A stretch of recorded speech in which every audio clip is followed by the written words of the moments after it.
Have we got a Mr. We've Graham got yet? Jack. I think we've got Jack. Right. Jack. Hello. Hello. Yammering Hi. on and haven't even said hello. Just very, very happily listening to the Hamill chat. Yeah. He's That was a very circuitous route we got there, but It was. I mean, my God, we were talking about a lot actually. Which is Well, germane. when I came in, you were it's talking all about germane. Punishment Park. Yeah. oh Yeah. yes, well we were talking about The Long Walk, Mhm. and Oh, one of my favourite King novels, and even though it's a very early one, and I said I always felt like there might be some kind of tendrils between that and Punishment Park for George, who's not seen Punishment Park. No, So I haven't seen there's- Punishment Park. there's sort of you could see how one might decide one night to read one and then watch the other, or I'd assume it's a harrowing watch if there are commonalities between it and The Long Yeah, it is. Walk. I'd assume Well, it's like, pretty unpleasant. I mean, as I said, the only unfortunate thing maybe for Punishment Park these days is it comes across as a bit quaint. Yeah. I mean, it still gives. I mean, the last time I saw it was about 4 or 5 years ago. You still get a bit of a gut punch from it. It's still very visceral in its way. But all Watkin stuff. I mean, I could recommend it to anyone and everyone. So much of it is real, isn't it? They actually did put the cast through the hell of trying to make it across that baking hot desert. Oh my God! And- What?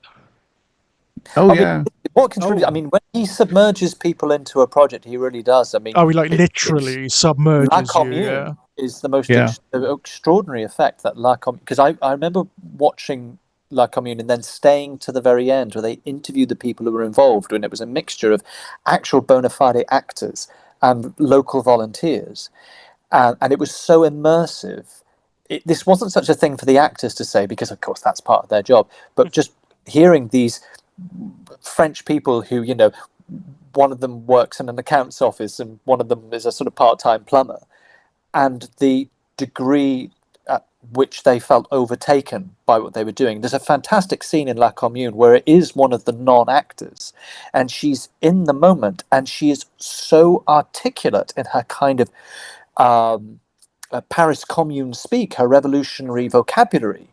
And there's a moment in the sort of making of bit afterwards where she sort of walks off set and she's sort of discombobulated and sort of shaking her head. She can't believe where all this language has come from. Obviously, she knew the subject, but she said once the cameras are on and once the buzz and the atmosphere, and they were immersed in this for so long, she said, and of course, that's not her job. An actor is expected to do that.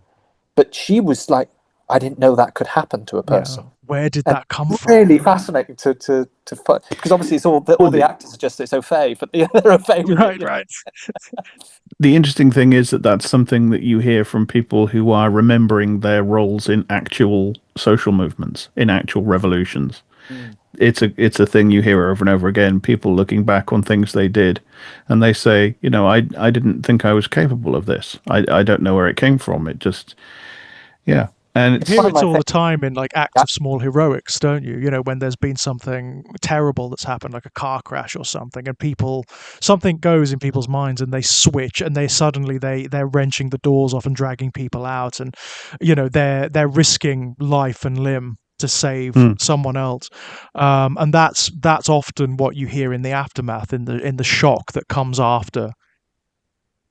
It's one of my favourite stories about the actual Paris Commune, the actual history is the story, which I read in one of the histories about it, of a butcher in the Paris Commune who was really a not very popular man in his community, and he was thought to have beaten his wife and children, and he was mean with money, and he shortchanged people, and would give them bad product and stuff. And then in the midst of the commune became one of the most radical voices for, say, women's suffrage, from this what seemed misogynistic man, and suddenly he was sort of leading this sort of petty bourgeois man, and was completely transformed by this revolutionary moment. Wow. Like beyond recognition. Wow. I mean, it's interesting because you are seeing you're seeing it now, aren't you? There are numerous YouTube channels cropping up at the moment, and podcasts of people who are ex-MAGA, right? Ex-MAGA. who are revealing the interior of that movement and the psychology and cultures that inform that movement. And it's fascinating. I mean, it's many of them are women, obviously, for obvious reasons.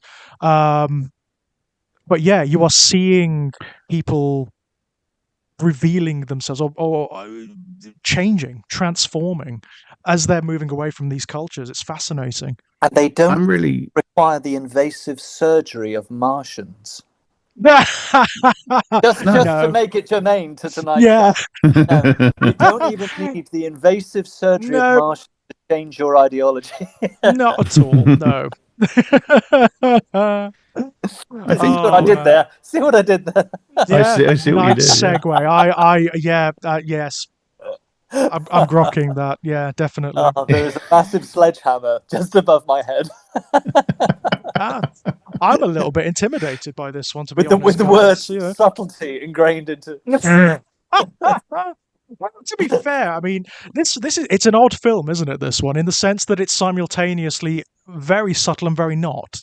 Like, taken on a purely narrative level, if you take it perfectly literally, it's kind of blunt force trauma. You know, it's characters talking about the plot and the mythology and whatnot. But there's so much involved thematically and subtextually that it's a bit intimidating, if I'm perfectly honest. As a text, it's a pretty intimidating. I think it helps in some ways that there are two versions by Nigel Kneale. Obviously, there is the Hammer film and the BBC television version, because the BBC television, because he writes the Hammer version, and obviously Hammer had certain constraints in terms of how many reels of film they could shoot. So he does the most amazing rewrite on that movie, but it is fast. And it's when you have so much going you on, have the space to absorb it a bit more. But I mean, I adore the film and I adore its pace. But my God, it takes no prisoners. The pace of it that needs. I would say it demands a rewatch and then a rewatch and maybe another rewatch, just in case you miss something. Because so many of the core concepts they fly by. They're not given like enormous weight as such. They're in these momentary conversations, and that's it. It's just expected that, right, you have that information now as the audience. We're not going to mention it again that much. Yeah, for sure. Yeah, but I love it for that. I love it for that. It's just ideas, isn't it? It's like Kneale can't really help himself almost. It's there's something kind of joyous about it. Even when it's discussing terrible things, it's like, let's throw this into the mix. What about this? What about that? Let's just boil it all together and see what we get at the end. It is still fundamentally a television script. It's a television script pared right down from 3 hours to just over an hour and a half. Yeah. And wow. You know, rewritten in the process as well. But it is in its form, in its innermost form, it is still fundamentally a television script. It's and an early television script as well. So it's all ultimately people standing in rooms talking to each other.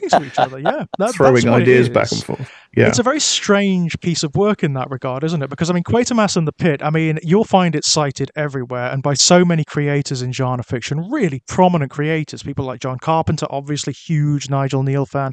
People like Cronenberg talk about it. It's insane, the influence that this film's an urtext at this point. If you work or operate in genre fiction of any kind, you're probably going to have some influence from it. The DNA is going to be there, which is ironic given the the core themes. So it becomes a little intimidating talking about it because it's a bit of a sacred text. And Kneale is responsible for several of those as well. That's the interesting thing. Stone Tape, obviously, that's another one. Yeah. Nigel Kneale worked on the adaptation of 1984, didn't they? Yes, of course. Then, of course, you've got obviously all the other Quatermass and Stone Tape, and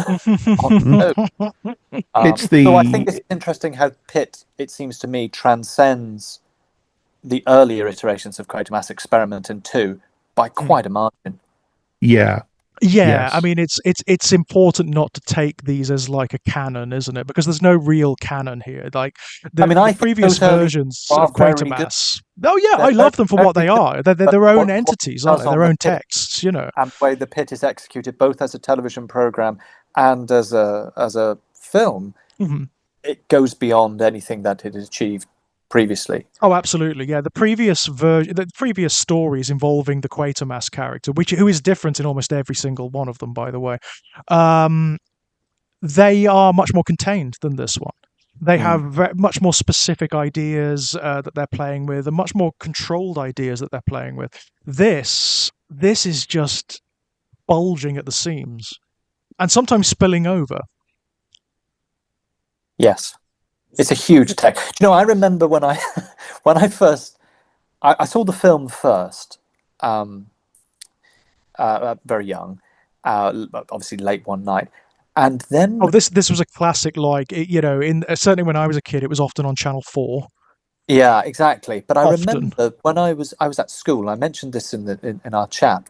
I had one of those childhood illnesses. I had the mumps, and my grandmother, knowing I liked Doctor Who as a kid, classic Doctor Who, feeling particularly sorry for me, and she picked up as almost a sort of get well present, really, and she knew I was sort of stuck on the sofa, really. Quatermass and The Pit, the television version. Oh, okay. And so it was all edited together. So there were no episode breaks. It was all edited together. But was that the BBC VHS release? That's right. And I was going to say, the black and green packaging. That's the one. That's the one. Wow. When they revealed the Martians, it faded to black, and the word intermission came up, and the word intermission was on the screen for about 2 minutes, and then it went back. It was so extraordinary because it's a videotape. It's so odd. Brilliance, absolute brilliance. But I was, that was my first encounter with. So it was the last one of those major childhood illnesses you have, like chickenpox and measles. It was the last one I had, so I must have been about 11. So thanks, Gran. Good frame of mind to be watching it in, actually. That slightly fevered frame of mind. Oh, it was almost perfect. Really. It felt, because without the episode breaks, it felt like it was on for such a long time, and of course I had nothing to do. So it was, but I do remember it did unnerve me. And I had seen far more horrifying things by that point, but the sequences that unnerved me were the sequences you should expect. The policeman talking about his memories of the house, the young trapper having the seeing the crooked figure, incredibly unnerving. I think that's a good word for it, to be perfectly honest. Unnerving, because life on Mars, ho ho ho. No, unnerving is a really good word for it, because although it's often cited by horror creators, it's not a film that conforms to the constraints of that genre, really. It doesn't do like the big horror set pieces or anything like that per se. It's the ideas that are unsettling. It's those moments when the characters are talking about something profound, and some of them who are getting it are coming unsettled and unnerved in and of themselves. Yeah, the last time I watched Quatermass and The Pit, because I have to confess I've not watched them for this podcast because I know them very well, but I watched Quatermass and The Pit about 3 or 4 years ago, 3 years ago, but I know I was in the house alone. And again, bearing in mind the things that we're used to seeing, and it was just me and the dog. And I got to the point in the film version, the Hammer version, where the policeman is talking about Hobbs Lane and the scratches by kids. And I turned to the dog and said, "That's it. That's enough for me." It's a brilliant sequence. It's a brilliant sequence because not only is it one of the more core horror sequences in the film, but it demonstrates what the film does, where it's trying to sort of collate so many human narratives all together. So you've got a haunted house there. You've got poltergeist stories, all mingled together. But and despite that, the mythology has an incredibly rationalist, materialist base. I love that, don't you? Yeah. But without, at the same time, without, because obviously the sort of the scientific rationalism for superstition seems to be his starting point.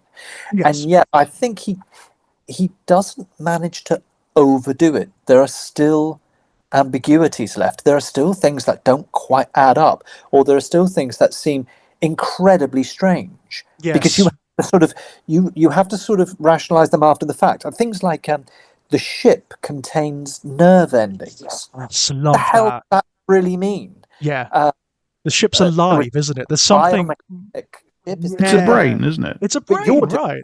You're then rationalizing it and saying, oh, well, because of the other science fiction subsequent to this I've read, or the scientific concepts I've picked up at school or through my reading.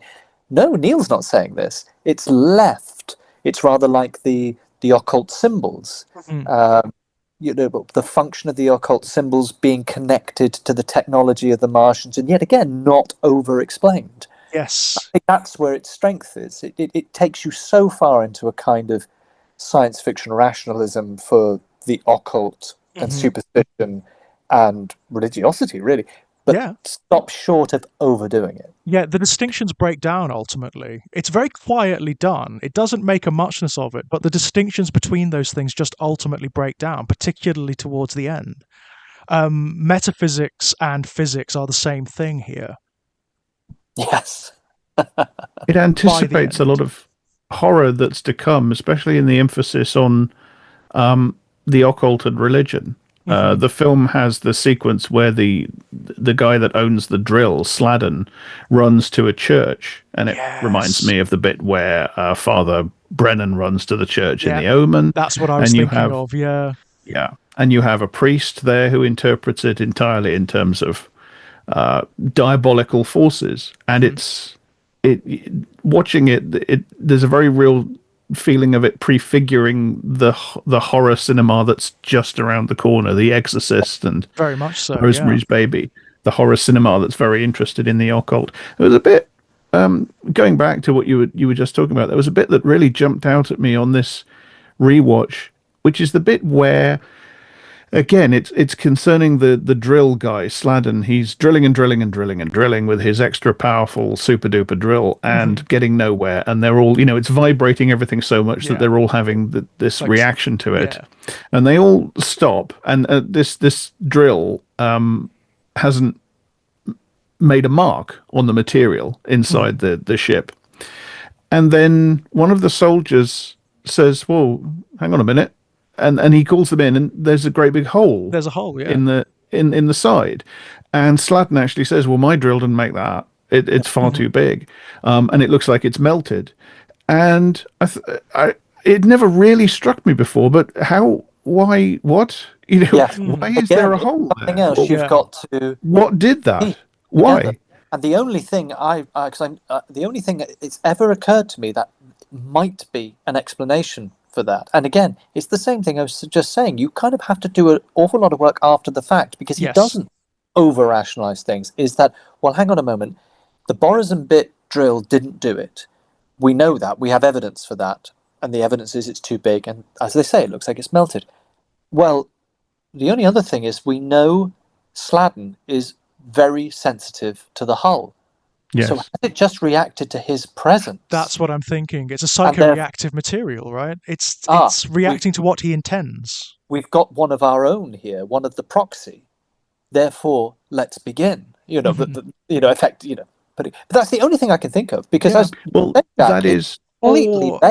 It's like, what? Or maybe it's responding to the collective urge of the people present, not just Sladen, but all of them. It's a psycho-reactive material, so it knows they want in, right? So it's opening itself. But there is a line, it's giving them what they want.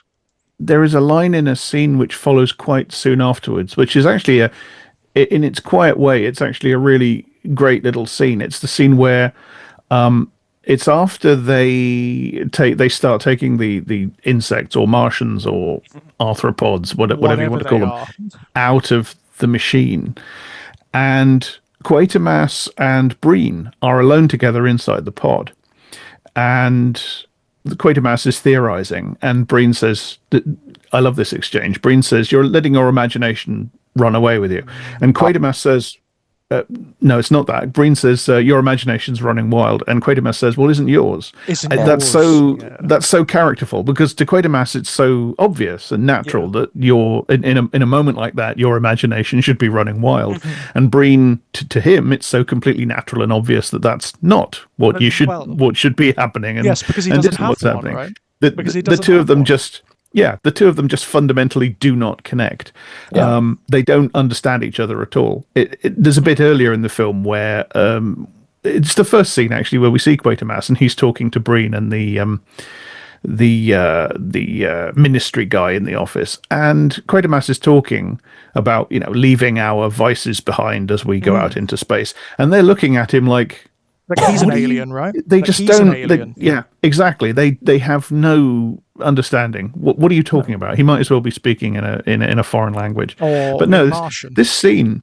Yeah, absolutely. But this scene, it's actually the first scene where Breen is openly antagonistic to Quatermass, Yes, where he's because hostile, Quatermass, yeah, they've been rubbing up against each other and snarking the entire time. But this is the first time where Breen actually sort of shouts at him. He says, "Don't tell me what I know," or something like that. Yes, well, I think at that And point, up until that point, their arguments have been theoretical, haven't they? They've been ideological, but at this point, this is where they collide on something very, very material, which has genuine implications.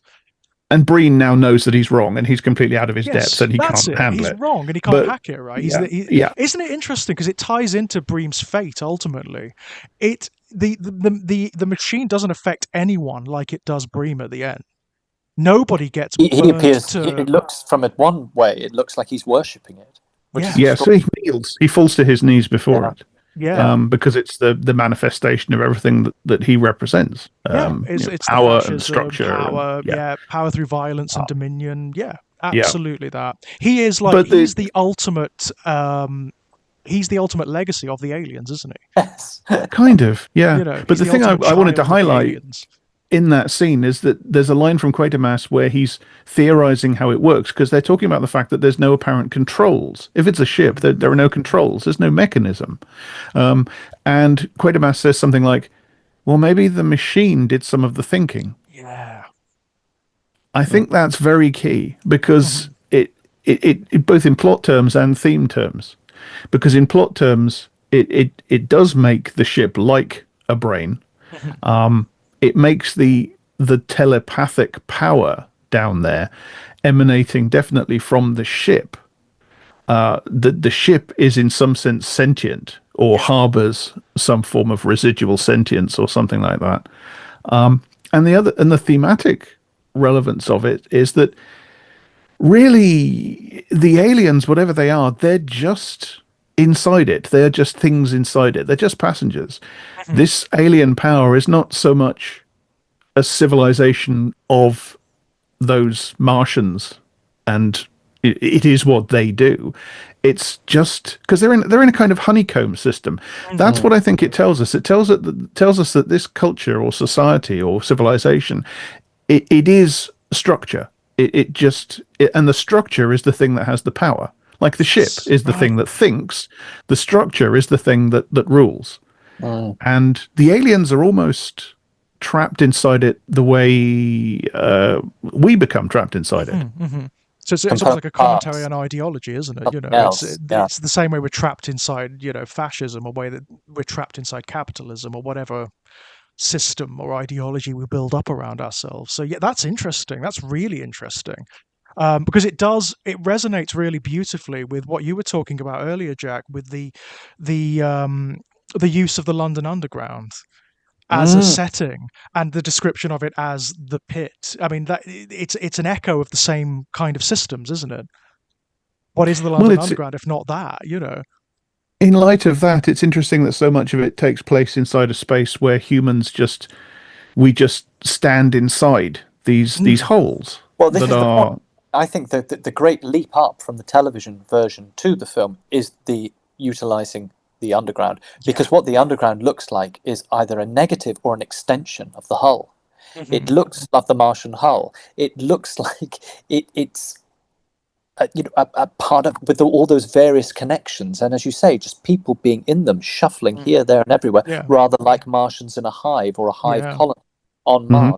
The pattern is already there, so the structure, the thinking sentient structure, fits perfectly with it. And I often think of the London Underground, although it's not specifically said in this story, but the London Underground in Quatermass and the Pit as being almost like an echo chamber. Because the pattern is already there. It's already highly structured. We see the map of it on walls in the very place that they're in. Yes, and of course those And- maps and it looks almost like the hull. yes, and almost like a brain. Yes. Well, like the Well- furrows in a brain, right? especially when the hull of the ship is illuminating, when it's glowing with power, and you see the nerve ending patterns in it. That looks like a web. Lines. Yeah, looks a like web a of lines, like the underground map. Yeah. Yeah. Wow. So much going on, right? And again, it's one of those films that you have to watch. You have to actually sit down, goddamn watch it to get what's going on. There's so much told through visuals. I think the television version, it makes sense to have the pit in a renovation, a rebuilding, because it's still very close to the war. I mean, which looms over both versions, of course, right, really strongly. And there's 10 years between the television and the film version, but that television version obviously is still very close to the war, where the rebuilding is still very much in.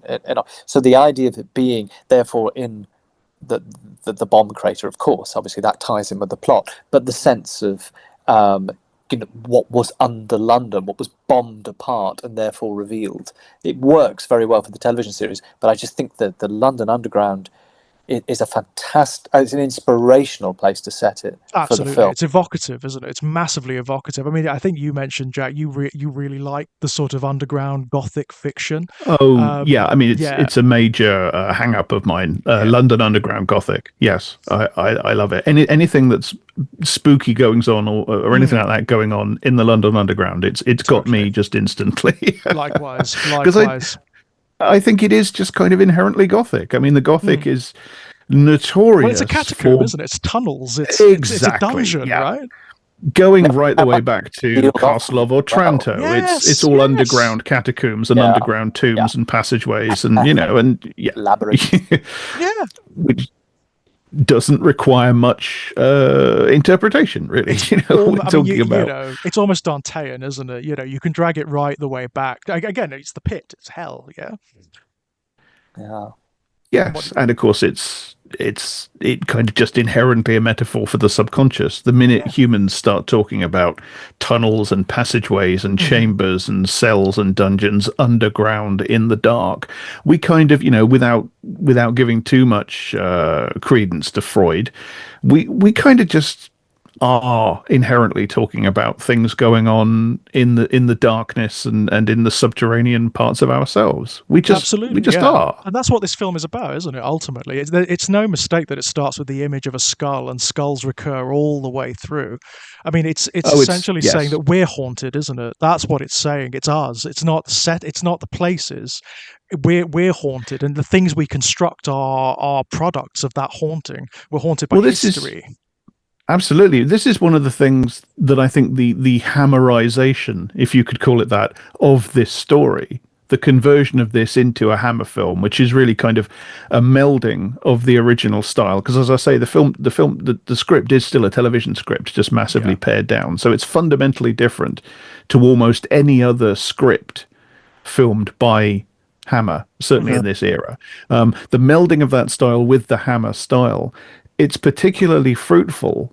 I mean, this is a particularly good Hammer film. I think it's one of the best ones they ever made, just in general. Just in terms of own production, Yes, acting and casting and production design. Yeah, it's just superlative at every level. It's one of their best. But the thing that really transforms the material, I think, from the television to the film version, and as I say, it's Hammer doing it, so this is why, is that it really does emphasize the Gothic tinges to this, the haunted house, the poltergeist, the diabolism. As you say, it opens with a shot of a skull. Right the way through. They go Gothic, Gothic, Gothic, Gothic, Gothic, which is absolutely the right thing to do. Absolutely, because it is about the return of the repressed, ultimately, isn't it? There's in many and varied ways. And it's not just like ancient stuff either, although that features really widely. It's very recent stuff as well. I mean, the myth or that looms large in this film is World War II, right? And World War III also. And imminent World War III, yeah. It's interesting watching it in 2026. I can tell you, it has a whole other timbre watching it now. It really in does. so many ways. I mean, even down to what you were saying about Colonel Breen earlier, even down to the conspiracy explanations being sort of reverse fit so that they sound right to the dominant ideology, even though it's evidence free. Yes, and yes. pulling his hair out, going, well, they're ridiculous. That's not what we saw. That is not what we measured. That is not what we collected evidence on. But the minister's like, no, I can believe it. I can believe, and he's just pulling shit out of the air. So when he's like challenged on something, oh well, it's just like mermaids at the fairgrounds, and there's this wonderful part, and I don't know whether it's actually meant to be a little bit of a joke on Kneale's part, a little bit of a satirical joke, because obviously in the first part, like you were saying, Jack, we're foreshadowing World War III. We're deep into the Cold War arms race as well. The television version calls it the dead man's deterrent. And of course, therefore, swimming around this is things like Operation Paperclip in America and so on. Yeah. But there's this moment where Breen says that he's been consulting, obviously, the closest we, as in Britain, post-war Britain, has got to anyone who's connected with V2 weaponry. And you're thinking, well, historically, that would be someone like Otto Muck, whose greatest achievement was writing loads of terrible books about Atlantis. So if he's consulting people like that, German scientists of that caliber who came to Britain, because obviously all the best ones went to Russia and America if they were repatriated, like Werner von Braun, if they were repatriated as Nazis or whatever. No, we got Otto Muck, who was a charlatan. So I don't know if, because of course it's the point when it was written that name would be more famous to people as well. That whether Kneale is just putting in a joke there, which works perfectly in the kind of comedy of the scene anyway. The kind of, but also resonantly, right? Because it's a sort of sly dig at the absolute abiding insanity of systems. I mean, some of those bits are like straight out of Yes Minister. They're so funny, but given a much darker resonance. Yeah. Absolutely. One thing I love in those sequences is that, and I can't remember the name of the character, but the character that's played by Peter Copley, who is the first of the government ministerial types that we see, and he's clearly a sort of Peter Copley. He was probably 27 then. He looked the same for 50 years. Yeah, he's one of those people like Jeff Bailden. They just look the same their entire lives. And again, perfectly cast, because he looks exactly like what he is, right? He looks and sounds like what he is, the part he's meant to play. He's a permanent private secretary or something, isn't he? Yeah. Yes, he's the number 2 to the minister. That's But the thing I love about that character is that when he's in unguarded moments, he's receptive. When Quatermass is laying out his theory the first time, when the minister is kind of laying a trap for him because he wants Quatermass to lay it all out there so that Breen can then pull the voila and prove Quatermass ridiculously mistaken, as he thinks anyway. When Quatermass is coming out with it all, that guy, the Peter Copley character, he's getting into it. He's getting fascinated. He buys it. On a gut level, he buys it. And then the machinery takes over and countermands it, and he kind of snaps out of it and goes along. And then it happens again. I love that. It's a wonderful little moment of characterization. On a level is Martian behavior, because it's not all about the great hunt. It's about, as you say, it's about structure. It's about conformity. There would have been the Martians who dissented and going, I'm not sure that's quite right, in their very Martian way, and the other one's going, well, you better, because you'll be at the next pogrom. I see. Mutant, eh? Yeah, that's it. Yeah. So mutant ideas creeping in there. That way of looking at the script, not purely as this sort of over literal thing about Martians detecting genetic differences. It's also detecting ideological differences, and therefore being reflected even in that little office where everyone has the veneer of civilization. Well, this is the thing. We are not obliged to accept every jot and tittle of Bernard Quatermass's interpretation. Exactly. Bernard Quatermass's theory is that human beings are shaped by the selective breeding or whatever, because he doesn't even know. Or whatever. He's he's asked how it was done, and he doesn't know. He throws out various different suggestions. Some process we can't even think about is one thing he says. So he doesn't have the first clue. But his theory is that we as a species were shaped by this manipulation from the Martians, and that's why we have all these traits and so on and so forth. And then again, when he's interpreting Barbara Judd's vision or dream or race memory or whatever it is, and again, we can't know for certain that his interpretation is correct. Or indeed, he says, much what she is saying is a subjective memory or a race memory or an illusion. Yes, or a conjuration, right? It's not her. It's just we don't the know. minister might be right when he says, she's upset and she's imaginative and she's hearing all this stuff. Despite the patronizing way he says it, we don't know. He's completely wrong. Despite the underlying misogyny, and also that kind of feeds into the mythology as well, doesn't it? We know that she's particularly keyed into the ship and its abilities. She could be making it real. She's definitely psychically sensitive. That's explicit in the text, so we know that. But the thing is, Quatermass's interpretation of the events we see on the screen, and I love, by the way, that this film of a black and white television program interprets the visions of the subconscious, the deep race memories, as black and white television with dodgy effects. I love that. That's so it's great. That's so meta. But his interpretation of what we see is that it's a purging of non-conformity of genetic mutants.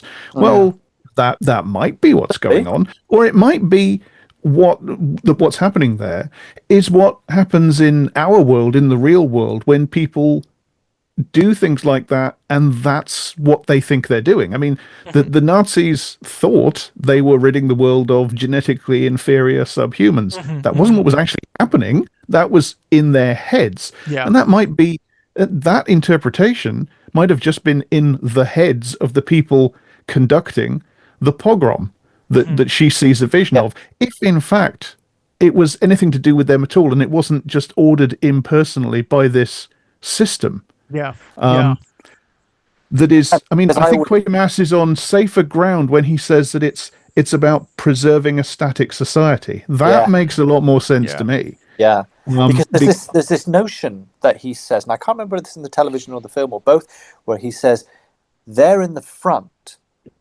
and the ape men, this missing link, they were in the back. They were cargo. How do we know that? Aren't they both cargo? We don't know. We don't know. The thing about structure is so convincing. It's such a possibility. The sentience of the hull itself, and whatever it's a part of. How do we know that they both weren't being transported back? Yes, you can extrapolate to the Martian culture based on what we do know, that everything has been taken over by what is their technology. Ultimately, we don't even sentient know the technology. That technology. We don't even know. Right. Maybe it is an alien in and of itself, right? Going on completely. It becomes Lovecraftian in that regard, doesn't it? It's just a theory. It's a working theory. We don't know that the what is happening is actually the responsibility of the Martians at all. I can't help noticing that Bernard Quatermass's theory very directly reflects his worldview, doesn't it? Because his worldview is certainly in the film of heroic scientists and the way in which their work is misused and appropriated by purblind, closed-minded militaristic types establishment, politicians, and exactly. And he also, the way he talks about people, he clearly sees people as just kind of a mindless herd. And that's how he interprets what he sees on the screen. Well, yeah, it would be, wouldn't it? That would be your interpretation. In fact, so much of the film and the television program keep coming back to this idea of how the individual perceives things and then constructs a reality or an ideology around it. That's running through so much of the film. Sorry about the snorting in the background. That's Marnie. She's just rather excited at the moment. Either that, or she's about to conduct a purge. Oh, sure. lovely, lovely. We're going to get that on the podcast. Lovely. It's a double meaning of the word purge there.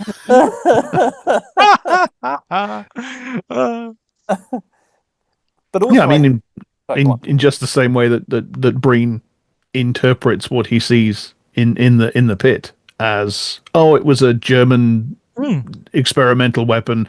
Oh, there's weird alien monsters inside. Oh, it's a propaganda thing. It's like, he's doing the same thing. He's constructing a rationale to explain things in his own terms. They've only got very limited bits of evidence. Very limited. Yeah. Oh yeah, so much is just extrapolated from what they see, isn't it? And there's very little to base it on other than circumstantial evidence. And you can say, well, you're being more skeptical with the text than the text expects you to be. I'm not so sure. I mean, given its ambiguities, given its innate ambiguities, I'm not so sure if that's the case. It kind of invites it, doesn't it? Yeah, it's written in a certain way. There isn't, Nigel Kneale could write it any way he wants, and he could have written a scene where a Martian voice booms, or one of the aliens is still alive, or you could have had a recording, like a black box type thing inside the ship, or something like that tells you about what their mission was, or something to that effect. But he doesn't write it that way. He writes it in a way which leaves what's actually happening radically open and leaves us at the mercy of various different people's interpretations. Clearly, some interpretations are privileged over others. That doesn't make us obliged to accept them at all. It's very interesting in the context of the wildly different effects that the ship has on different people as well.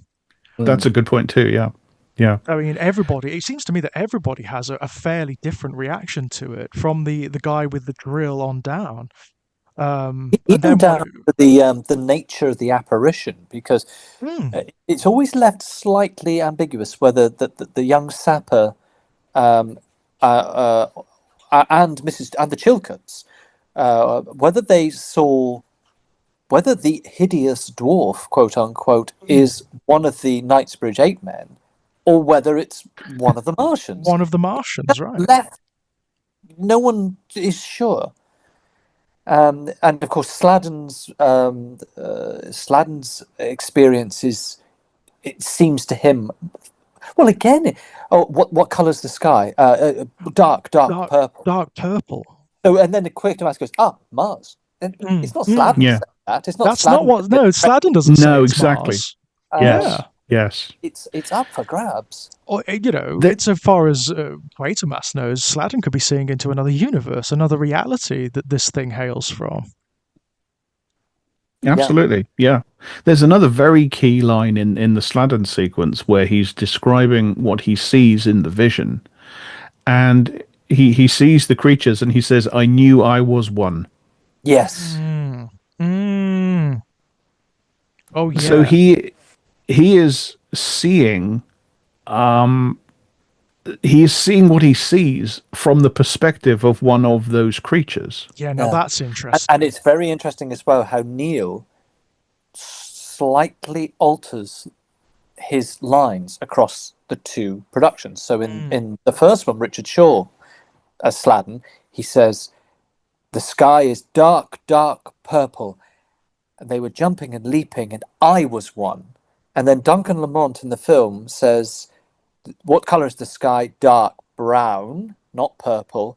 And then I thought I was one. Kneale is already slightly changing and finessing the script to create different implications. Now, I mean, why bother on that level? I mean, you could say it's not a case of cutting for timing reasons or cutting for anything else, but he gives the two Sladens slightly different information.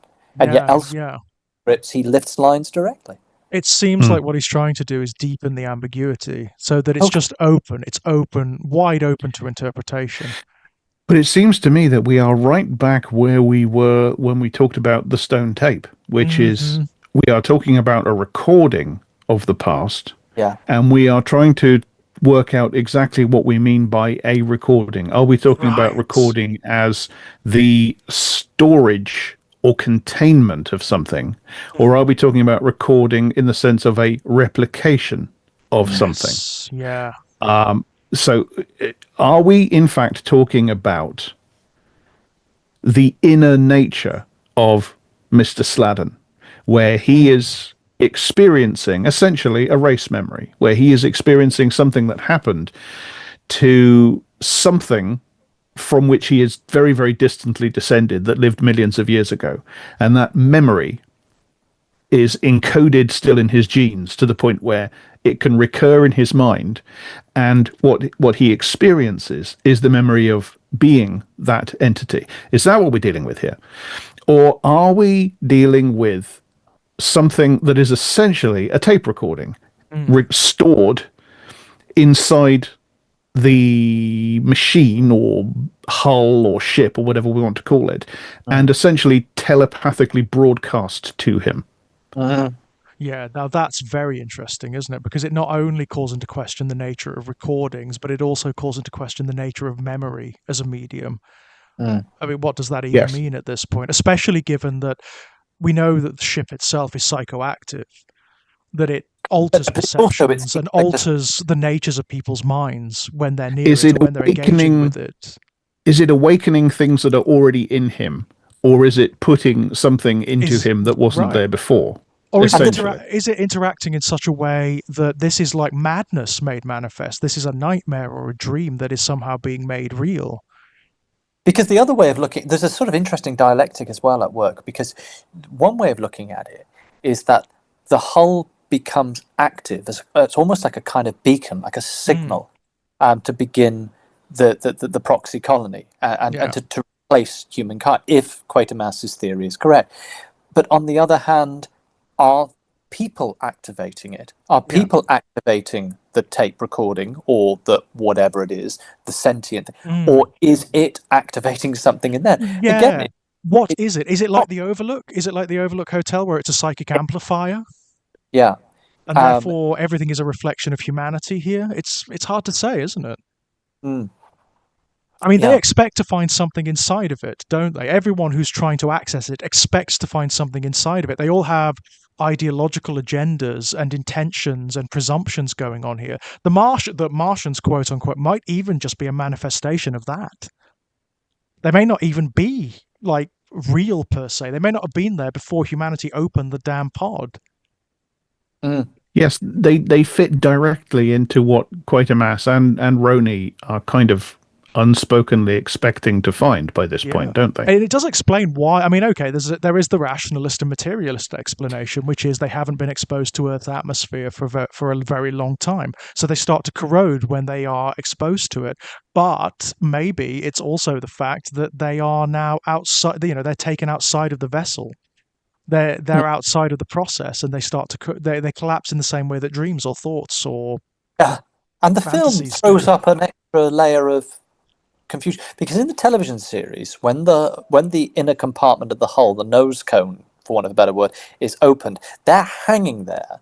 They're hanging various nerve endings, as Quatermass identifies it. So they look like they are. You can interpret them as being somehow in control in that environment, but in the film version, it looks like as though they've been packed. Yeah, it looks. I mean, Quatermass even has. He even has the line, there's no controls. There's no way to engage with the ship. Yeah, there's no... But also, were they ever alive in there? They've been stored. But were they ever meant to come out? Again, it's all... You cannot find a clear-cut explanation for it, which, of course, is then its power. So what actually... And this brings me back to the point of, were they both cargo on that?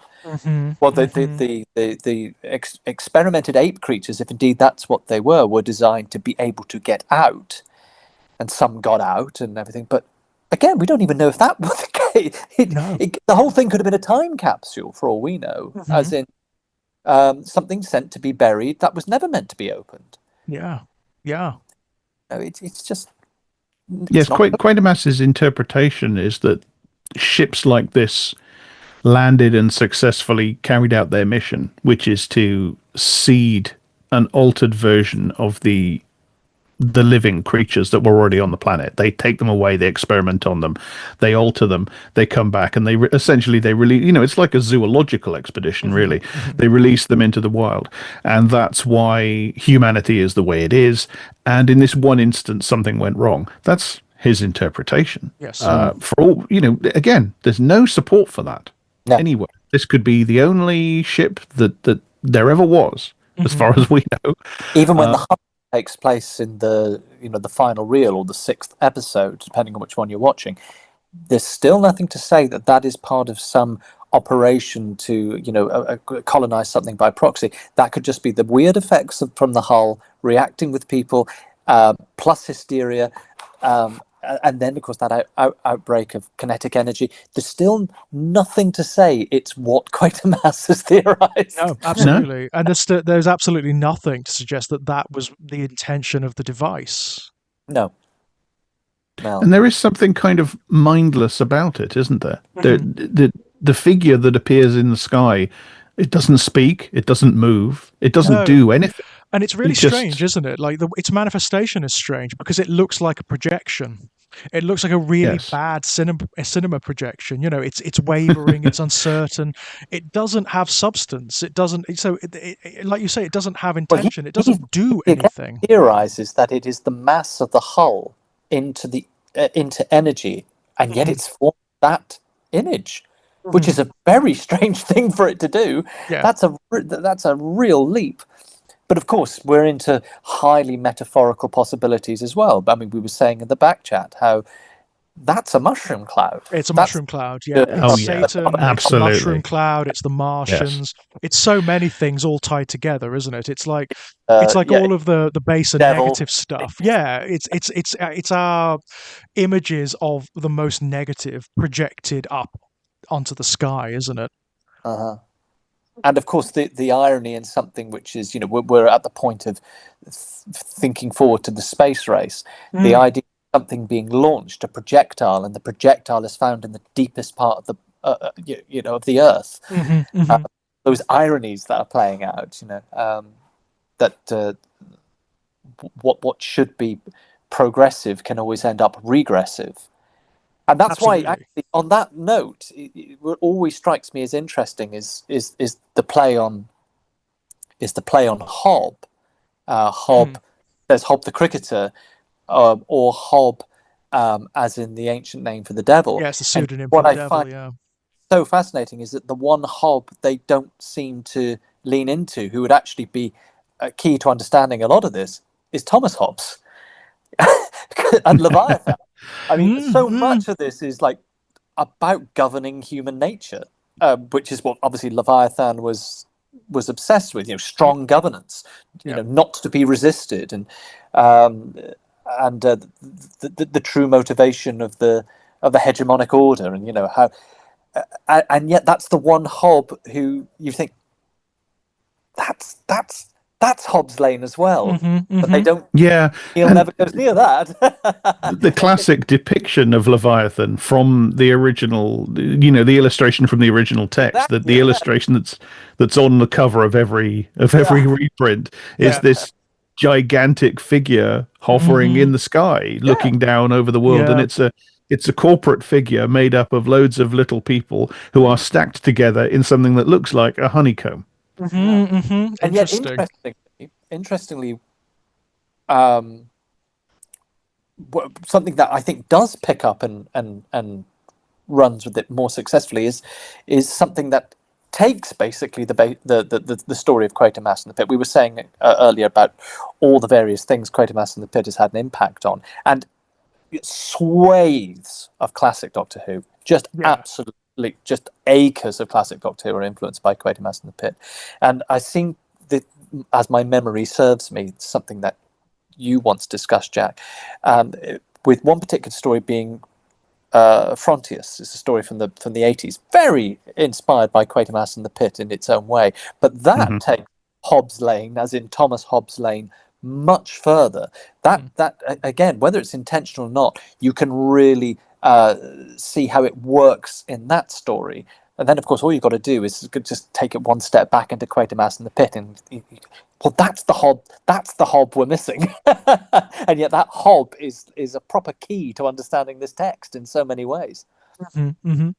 Oh, it's fascinating how much this film does influence stuff that comes later, consciously or otherwise. I mean, even like comedies, like the Ghostbusters films, the two original Ghostbusters films, they have so many elements derived from this film. It's unreal. From the setting, you know. You and I, George, I'd mentioned Stephen King. Well, Tommyknockers, obviously. Oh my God, the Tommyknockers is this story, isn't it? It is literally this story. I never clocked, but yes, it is. It is absolutely this. Tommyknockers is a rewrite of this, down to making the sub theme about paranoia about nuclear power and nuclear war very explicit, very overt. Yeah. Yeah. Oh my God. Its impact as a television program, its impact as a television program was immense. I mean, before the term water cooler television was even a thing, because there were only two channels, everyone watched, and it really had a very, very strong effect. But of course, it foreshadows in its way something closer to our time and our viewing, which we've already covered, which is Ghostwatch. The whole idea of the TV, the thing going wrong, the menace spreading to the television transmission. Yes. Oh my goodness, yeah. Which of course, it's something that will be explored by Nigel Kneale later in the Stone Tape. Of course, it's in the computer. It's like, yes. These phenomena needing sort of collective media, connecting media to manifest themselves. Yes, that really struck me on this rewatch. The extent to which the final awakening or manifestation or whatever you call it really does seem to be triggered by the concentration of media attention, by the sheer concentration of cameras. And then absolutely, yeah. But it's all the way through as well. The emphasis in the film on the public interest and public knowledge is really marked. It's a big part of what people are talking about, right from the very start, where you have the strange false opening where you think that the main character of the film is going to be this lady journalist who turns up and then she disappears. But it really does, it opens really apparently introducing her as our main character. But it leads to almost the first thing Roney says is an appeal to the press, because he needs public opinion to help him get more time to finish the excavations. And then you get Quatermass and Roney just decide to release to the public the photographs of the aliens and their theories about what they are, which gets very bad reaction from the minister. Right the way through the film, this emphasis on there's loads of shots of people hanging around outside looking in. Like so the masses, newspaper the vans are always there, aren't they? They're always there, just lingering on the edge of the shot. So the relationship between the inner core of the events and that frightening mob of unpredictable people outside, which is even more marked in the television version, because you get the scene in episode 1 where the journalist is doing vox pops with people outside, and you get kind of a cross section of the idiot British public. It really is so much about the fact that this is a media event right the way through. You get at the end, it's being broadcast in the pub. And it's a mass as well, isn't it? It's a congregation, right? It's a communion that's happening, a very slow communion that's occurring. It does prefigure that thing in Ghostwatch. I mean, Ghostwatch is probably influenced by this. I've no doubt. It's a collective seance being transmitted, being made possible through its transmission as media. Yeah. And then that draws our shared experience of it. Earlier episodes was like the reading of the tea leaves and the and then the talk at the library and the occult references and obviously the pentacle and it all starts to come together, as you say. It does. Thematically and symbolically, it all gels, doesn't it? Despite the fact that it's made of so many different, ostensibly competing, even conflicting ideas, it does gel when you read it in those terms.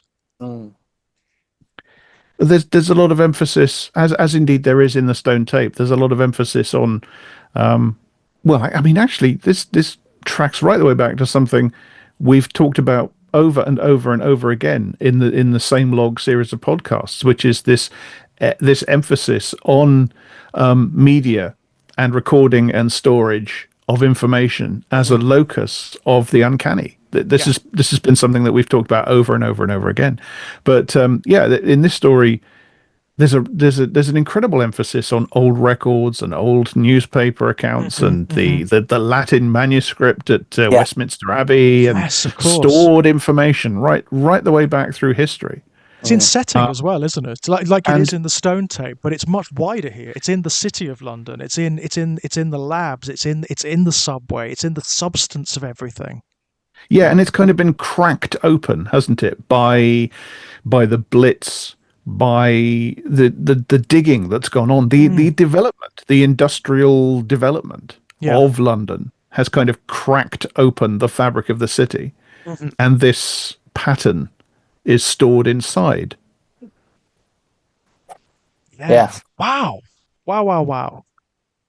Man, and you just wouldn't. I mean, it's one of those films where if you look at it on face value, you take it perfectly literally, and you don't appreciate or don't consider all of these wider resonances. It's just something you wouldn't get the complexity, would you? You know, because it has a very pulpy veneer about it. Yeah, which I love. It wears itself very lightly. You know, it's just Well, it does that thing that actually it's it in a sense its child, which is, as I say, great swathes of classic Doctor Who did at its best when Doctor Who worked, which was surface schlock with big ideas. They had a particularly good writer that week. Allow the ideas to be polysemic or ambiguous. Yeah, it's when the pulp or when the genre, when the cult can be so transgressive and deviant and get away with so many things that more mainstream work can't. Yeah, because it is a very complex text, this one. I mean, even things that I would say we've probably thought about for years were the drivers of the text. They don't seem to hang there quite so strongly on rewatches. You know, so, actually, that isn't the case. Then I think what Jack had mentioned in the back chat about what seems to be a strain of genetic determinism in the text, and then you come back to it and go, oh, hang on, that's not really as nailed down as all that, because I think it's very easy to read this text as a kind of Nigel Kneale talking about quote unquote human nature. And human nature is always sort of code for either original sin or it's a way of defying free enterprise. You know, we're all naturally kind of like Stone Age cavemen who beat each other over the head to get what we want. But you know, these days the markets allow us to channel that in a civilized way. And of course, it's all bollocks. And history and anthropology prove that it's bollocks. And rather like Colonel Breen, it's working backwards to make a plausible narrative. And so it's very easy to look at this and go, well, Kneale is kind of commenting on that idea that, you know, the idea that Martians have implanted impulses and memories and ideologies into our brains. But actually, then you realize the story, even if you were to read it this way, is not about, oh, you see, well, it's all in the blood. Or, to take a more contemporary way of saying it, it's encoded in our genes. Because the ideology is not ours. It's actually not, even within the context of the story, it's not our original sin at all. Absolutely, yes. It's a very it's very interesting coding, isn't it? If we buy Quatermass's explanation. And I think the era of when this, particularly the first version of the text, you know, in the era of Windrush, in the era of Empire into Commonwealth, post-war, post-Holocaust, post-bomb, as you say, underneath the schlock, these are big ideas. You know, and I know it's sort of the end of the television one, which is a bit cheesy, really. But where he gives this sort of television speech, how that, you know, we are much better. We are more civilized. We can do better. We aren't fallen. But when you engage with the text, of course, the same thing keeps coming back. The hegemonic order is Martian. It's not about our fallen nature. So what seems like quite a vaguely reactionary, maybe Christian pop Christian text. Yeah. He isn't on closer examination. It subverts that. If indeed that's even what it is. Yeah, symbolically, Yes, it I agree, seems to. Yeah, symbolically, it seems to be saying that we should be treating the impulses and imperatives that ultimately lead to fascistic ideology as though they are alien, as though they are inimical to humanity. You can look at this uncharitably and say, well, not even it's uncharitably, reactionary and reasonably say on a superficial viewing, maybe that one-time viewing, like you were saying, George, before you go back to it and go, oh, right, I get this. Yeah. This is basically saying we're all racists, but we can do better, but it's in our genes, and we've got, which is fundamentally sort of reactionary. Yeah. But then start picking away at the text and going, that's actually not what it's saying. Not really, no, because it's not in us, is it? It explicitly states that it's not in us. It's not part of us. It's done to us. Yeah, this is an attack. This is an ideological realigning. It's like being within the media landscape, where you know you're not told by the media what to do and what to think, but you're just constantly in the same circuits of vocabulary and language that you start to think that is the logic of the world. Right. Which we see all the time. You know, from broadcast news or even interviews with politicians, and it's particularly obviously germane now because we're suddenly getting a lot of people in electoral politics who aren't normally mainstream voices, because obviously in this country our two dominant parties are tanking. So the way the media is trying to have to deal with them, because they are still using the old forms, they are operating on a drag factor, and they are still the centrist moderate media, somewhat leaning into a more conservative reactionary, and it's going further and further that way. So their language is totally bamboozled. Yeah. And it's kind of the effect that we're getting here is that, well, we were taught to think these things in these ways because of a structure. Yes. Right. It's because of systems, right? It leads back to this whole thing about us being haunted, doesn't it? It's being haunted by history. But the thing is also making a big deal about our ways of extricating ourselves from that. And I think one of the key ways it does that, and again, it might be entirely accidental, but is with the character of Barbara Judd. Because Barbara Judd is, I think, a fascinating character. She's almost not there. And yet, when she is, she's constantly written off by the male characters. Constantly. In fact, there's a point where, I think it's Roni just, they're all down doing their archaeological thing. And he's like, oh dear, go, you must go and get some air because down here it's terrible. Yeah. It's in the TV version where he says to Quatermass says, where's that pretty young assistant of yours? The 50s, he said, oh, I don't know, maybe she's getting her hair shampooed or something. And it's what she's actually doing. She's gone off to the fucking library. And all the fucking work. Yeah, she's the one who's actually discovering the truth for you. Thank you very much. She puts him in connection with the Chilcots. She gets to the library and finds out about the original disturbances of the Earth. She's doing everything. Yeah. And so she ought to be the main character, really. Well, she should have been the main character. Yeah, if this was rewritten, then that would probably be the way to go. Yeah. But therefore, bubbling along in this text is something about agency that we still have. I mean, of course, it's free will and determinism, which is a bit of an annoying dichotomy because it doesn't really exist. But at least it's trying to say something slightly more than, oh yeah, do you know what? At bottom, we're all terribly racist, and maybe we should. Yeah, it's so much more complex itself. Well, that is.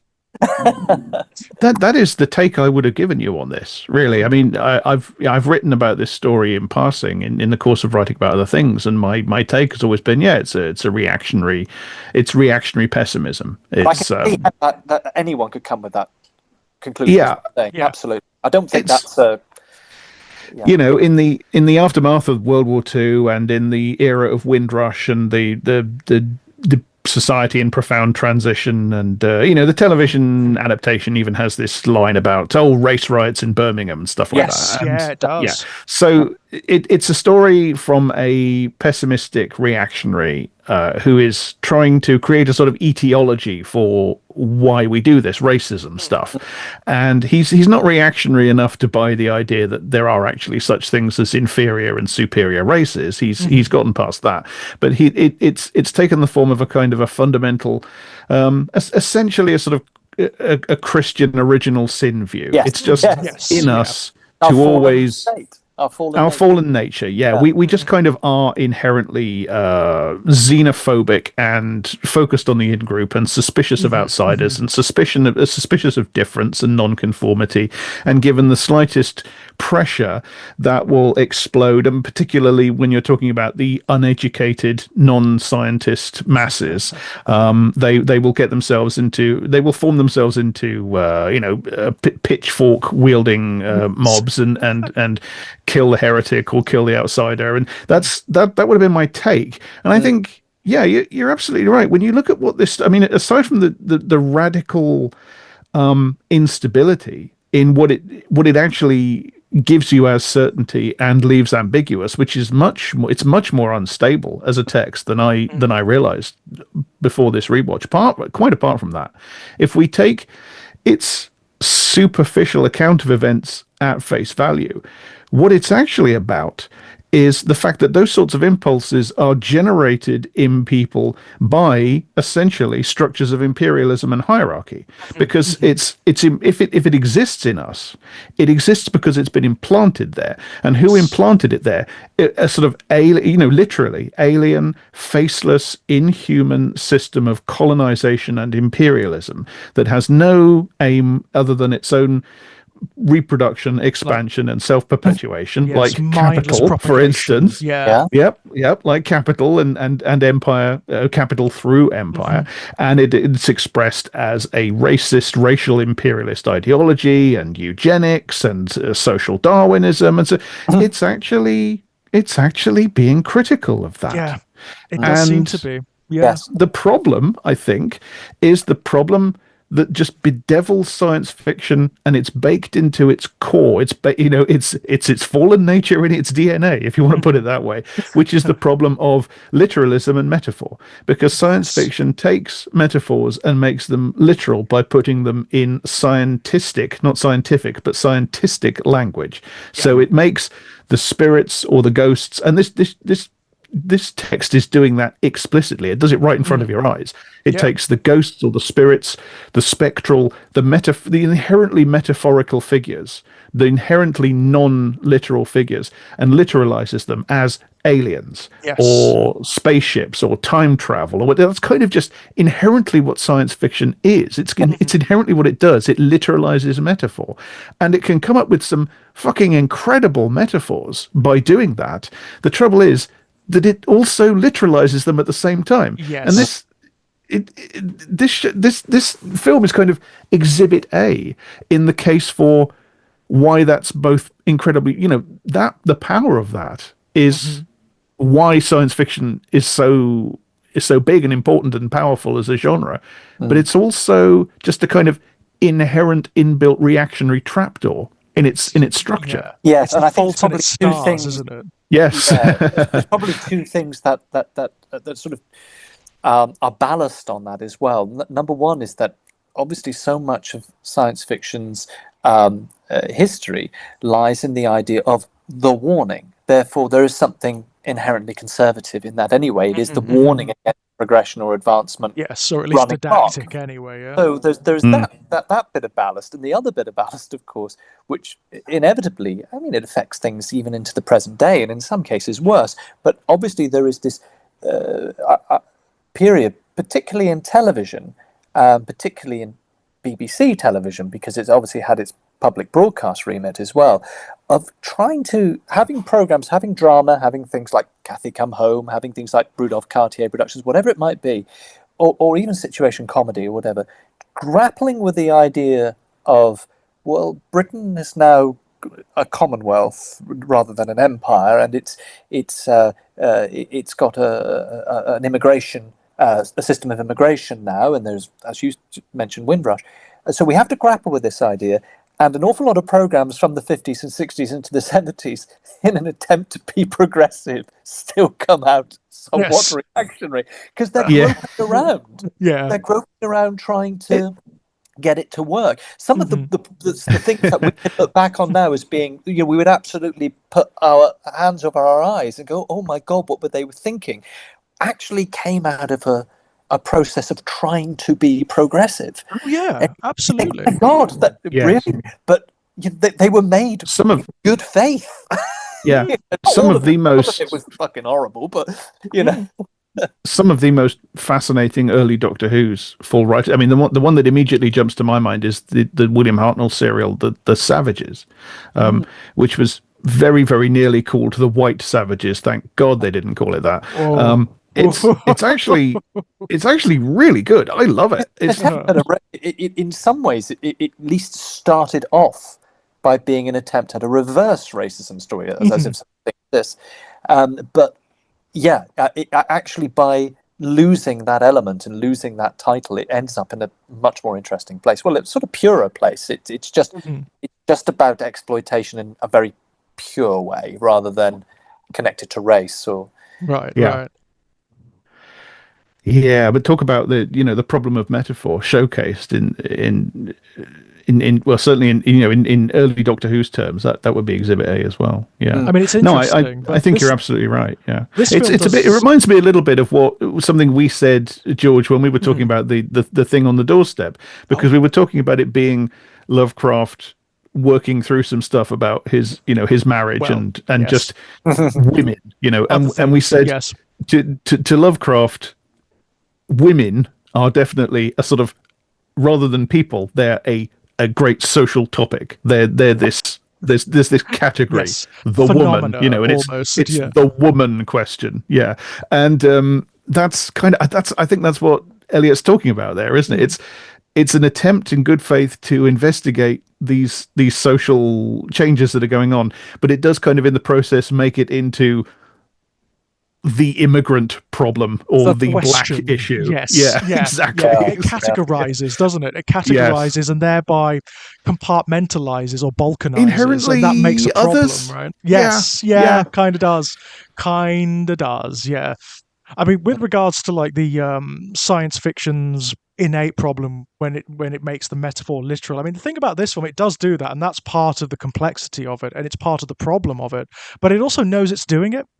It's really strange. It's conscious of the fact. So you have that element where, you have the characters sat around talking about how the aliens resemble gargoyles, which are made in the images of demons and devils and fae things.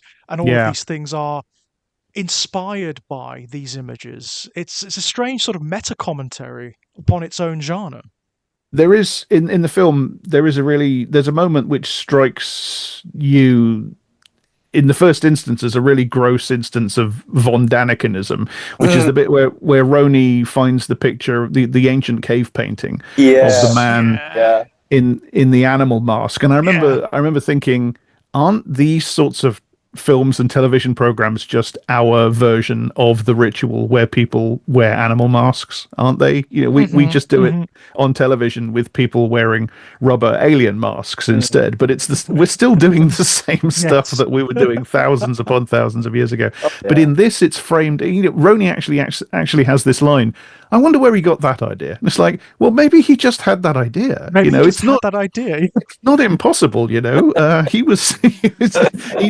need to be given it by somebody more advanced, which is, of course, the entire basis of von Danicanism is based in this sort of colonialist condescension. Well, how could they have built ziggurats? They couldn't have done that. It must have been aliens. And that works its way down to things like anti-strats, and then it's like, possibly it works. It's like a cancer. It's not a hop, skip, and a jump to like certain anti-Semitic conspiracy theories and whatnot, which are in this. I mean, it is part of this film, isn't it? It's part of what makes it so, thorny, I suppose, to navigate.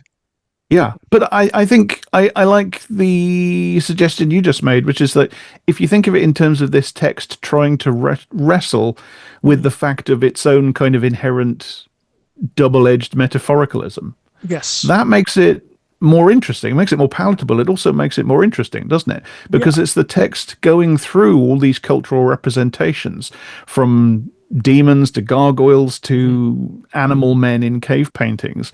And it's, if you look at it that way, if you choose to look at it that way, it's less like it's saying, well, people can't come up with ideas of their own. They need a kind of ruling class to give them all their ideas, and they just endlessly repeat those ideas. It's less like it's saying that, and it's more like it's saying we keep on coming back to this idea of outside forces, don't we, controlling our behavior? But really, it does come from inside us. And again, that leads back to this idea of, is it chicken or egg with the Hull? Yes, is it of the Hull course. reacting to people? Is it people reacting to the Hull? Is it some kind of intermingling of the two? Well, I do think one of the cruxes is when it's that notion of that machine, whatever the hell it is. We don't even know if it's a ship. We don't know what it is. Ultimately, that engine being a psychic amplifier that seems to be able to make very material things out of psychic impulses or intentions or agendas. The minute you have that, then everything's up for grabs, surely. And even Kneale makes it so that its nature as a ship is questionable, because on one hand you have Quatermass saying, oh my god, it's made of some kind of ceramic material, which would mean it could withstand the atmosphere. And then Breen says, well, where, or Roney, I don't know, it says, well, what about all like retro rockets and things like that? Oh, they must have been shed in flight. Or maybe they corroded into the ground. Right. Maybe that's what that pattern in the soil is. So, well, why did they erode into things? There's no proof that this thing has flown from Mars. No. It could, I mean, like, it's a rocket. or flown at all, right? Or flown at all. It doesn't have a propulsion system. So maybe it just manifested. Maybe it burst through from another reality. Maybe it's like maybe it's not a ship. A transport vessel or anything. We just don't know. We just don't know, right? And it's a mystery. When Quatermass does stuff like that, he is engaging in exactly the same sort of behavior that Breen is engaging in, where he's reasoning backwards from his pre-chosen conclusion and finding rationalizations that allow him to... That the thing's named after him. Therefore, we feel it endorses that he's probably got a stronger voice. And, of course, he's playing the Tweedy scientist and not the... military intelligence is a contradiction in times. We're already positioned to, and yet, as Jack says, that the validity and reliability of either theory is questionable. And it is interesting, given Quatermass's framing in this film. I mean, in previous versions, in previous incarnations of Quatermass, are always in control. In fact, in one of them, he's basically the antagonist in the Quatermass experiment. He is in control almost all the time. He is the strongest figure. In this one, he's not. In this one, he's constantly bounding about. He's constantly thwarted. And towards the end, I mean, he's one of the ones who is taken over by the Force, of course. Well, the writing... Absolutely. And both the writing and the actor interpretations of the various Quatermass. Andrew Key is really interesting, isn't he? I mean, he's got such a vulnerability about him. Well, it's Brian Donlevy who played him in the previous Hammer film, so I think gets a bit of a rough deal because Nigel Kneale didn't like him, did he? So everything and blah blah. And oh my god, the guy was famous for playing gangsters and The Glass Key and lots of old film noirs. What's he? But I've actually got a bit of a soft spot for Donlevy because he plays him as an absolute control freak. Oh, he's an arsehole. He's a complete arsehole in the previous films. Then you've got that sort of modified into a sort of an upper middle class Englishness that is just, well, of course you'll do what I say, which is the John Robinson version. Yes, a bit more charming, a bit more measured. More of a sort of Basil Rathbone kind of character by way of Noel Coward. Just assumes authority, right? And therefore doesn't have to assert it. Yeah, and then there's Andre Morell's version, which is... But I love Keir's version. Because I love Keir. I think he's my favourite version of he's my favourite, yes. He's my favourite because there's also a sense that he's not... That he's sort of... He's a working class boy made good. He's a bit working class, isn't he? He is, isn't he? And he is. He has one of my favourite lines in anything. and it's not in the original television version. It's only in the film version, and they're all in the ministry talking about careers, and he says, "Well, I never had a career, only work." I think I know that can make him sound like an asshole, but it's the way Keir delivers the line. It's so authentic. Yes, he delivers it almost sadly, doesn't he? Yes, yeah, which he does a lot in this film. Actually, you get those wonderful close-ups of his face, and he looks unhappy. And I know that may actually be like life imitating art, imitating life, because he was unhappy on this set. Andrew Keir did not have a good time on the shoot. But he apparently, whether it's true or not, but he got the impression that the director didn't like him and didn't want him for this role. He wanted someone else, by all accounts. I mean, he is in a sense, I guess, going by the cliche or unusual casting for Kratos, but I just think it works absolutely the best. I like him being a bit vulnerable. I like him being on the hot foot and not really knowing what he's doing. Vulnerable, sort of tough, but fallible. Yeah, very fallible. Yeah, I like that. Yeah. I like it because it sets him in opposition to the very systems that this film is kind of critiquing or commenting upon. It makes him a bit of grit in the machine, doesn't it? But I will say, it's not a reflection on the performance, because I think the actor whose name escapes me playing Roni is very good. But one of the things I do actually prefer about the television version is Cease Linda's characterization of Roni, because that Roni gets a bit of a redemption arc, really. I mean, I know the Roni in the television version is only fleetingly likable. He's actually got a lot of aspects to him which are very unlikable. The way he's driven, the way he pushes people around, his attitude to Barbara. Yeah, he just forces himself into places as well, doesn't he? He just turns up and forces himself into places. And it's down to him to throw that chain in the end. And I do think that works dramatically. It's like, it is a very flawed man, but he's the only man in the moment, because he's the only man who's not touched by whatever it is, the hysteria or the programming or whatever. I think the Roni in the film is very well played, and it's certainly a more impressive sequence using the crane. But I just think there's a little bit of interesting characterization that Linda brings to it that's a bit lost. He's a bit too nice in the film version. In the film, from the off, yeah. He's slightly eccentric and likable in the film. Very, very agreeable, and I believe the Cease Linda version could be a pain in the arse and get things done, and that's why he's got as far as he has. But there's a couple of things I think, just in terms of the production. I mean, I think the film, the underground location, Keir, Shelley, Glover, the hull, the end, they're all better. I think from the television version, I as I say, I do really like some of the things Cease Linda's doing as Roni better. Strangely, considering it's made on far less money, and earlier the Martians look better. The Martian footage. Yeah, they do. Yeah, they do. It's strange, don't but it's really odd, but it is true. Particularly in the dream sequence. There is a slight, when you're seeing the ranks of the Martians moving, they're moving up and down like Muppets. Yeah, it's March of the Finger Mouses. It's a bit sort of. It's quite. If you put a different soundtrack over it, it would be very amusing. Yeah. Whereas it's the foosball soldier Wehrmacht are coming. And in fact, actually, they could have lent into that more and made it ridiculous, and therefore it's like, what? This is clearly nonsense. This is clearly the ministry. I mean, the minister. And so on. But actually, in the television version, the impression of the hunt is actually a rather well done sequence. Yet it's probably made on about 50p. And this had quite a good budget, didn't it? This film.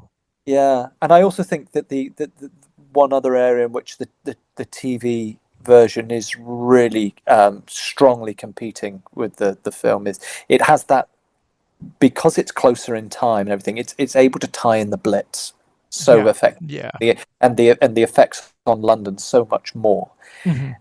More convincingly, because it's obviously closer into the time, and then you have that wonderful sequence towards the end with the plane flying over London, and it can see it on fire, and then the plane crashes because it gets affected by the hull.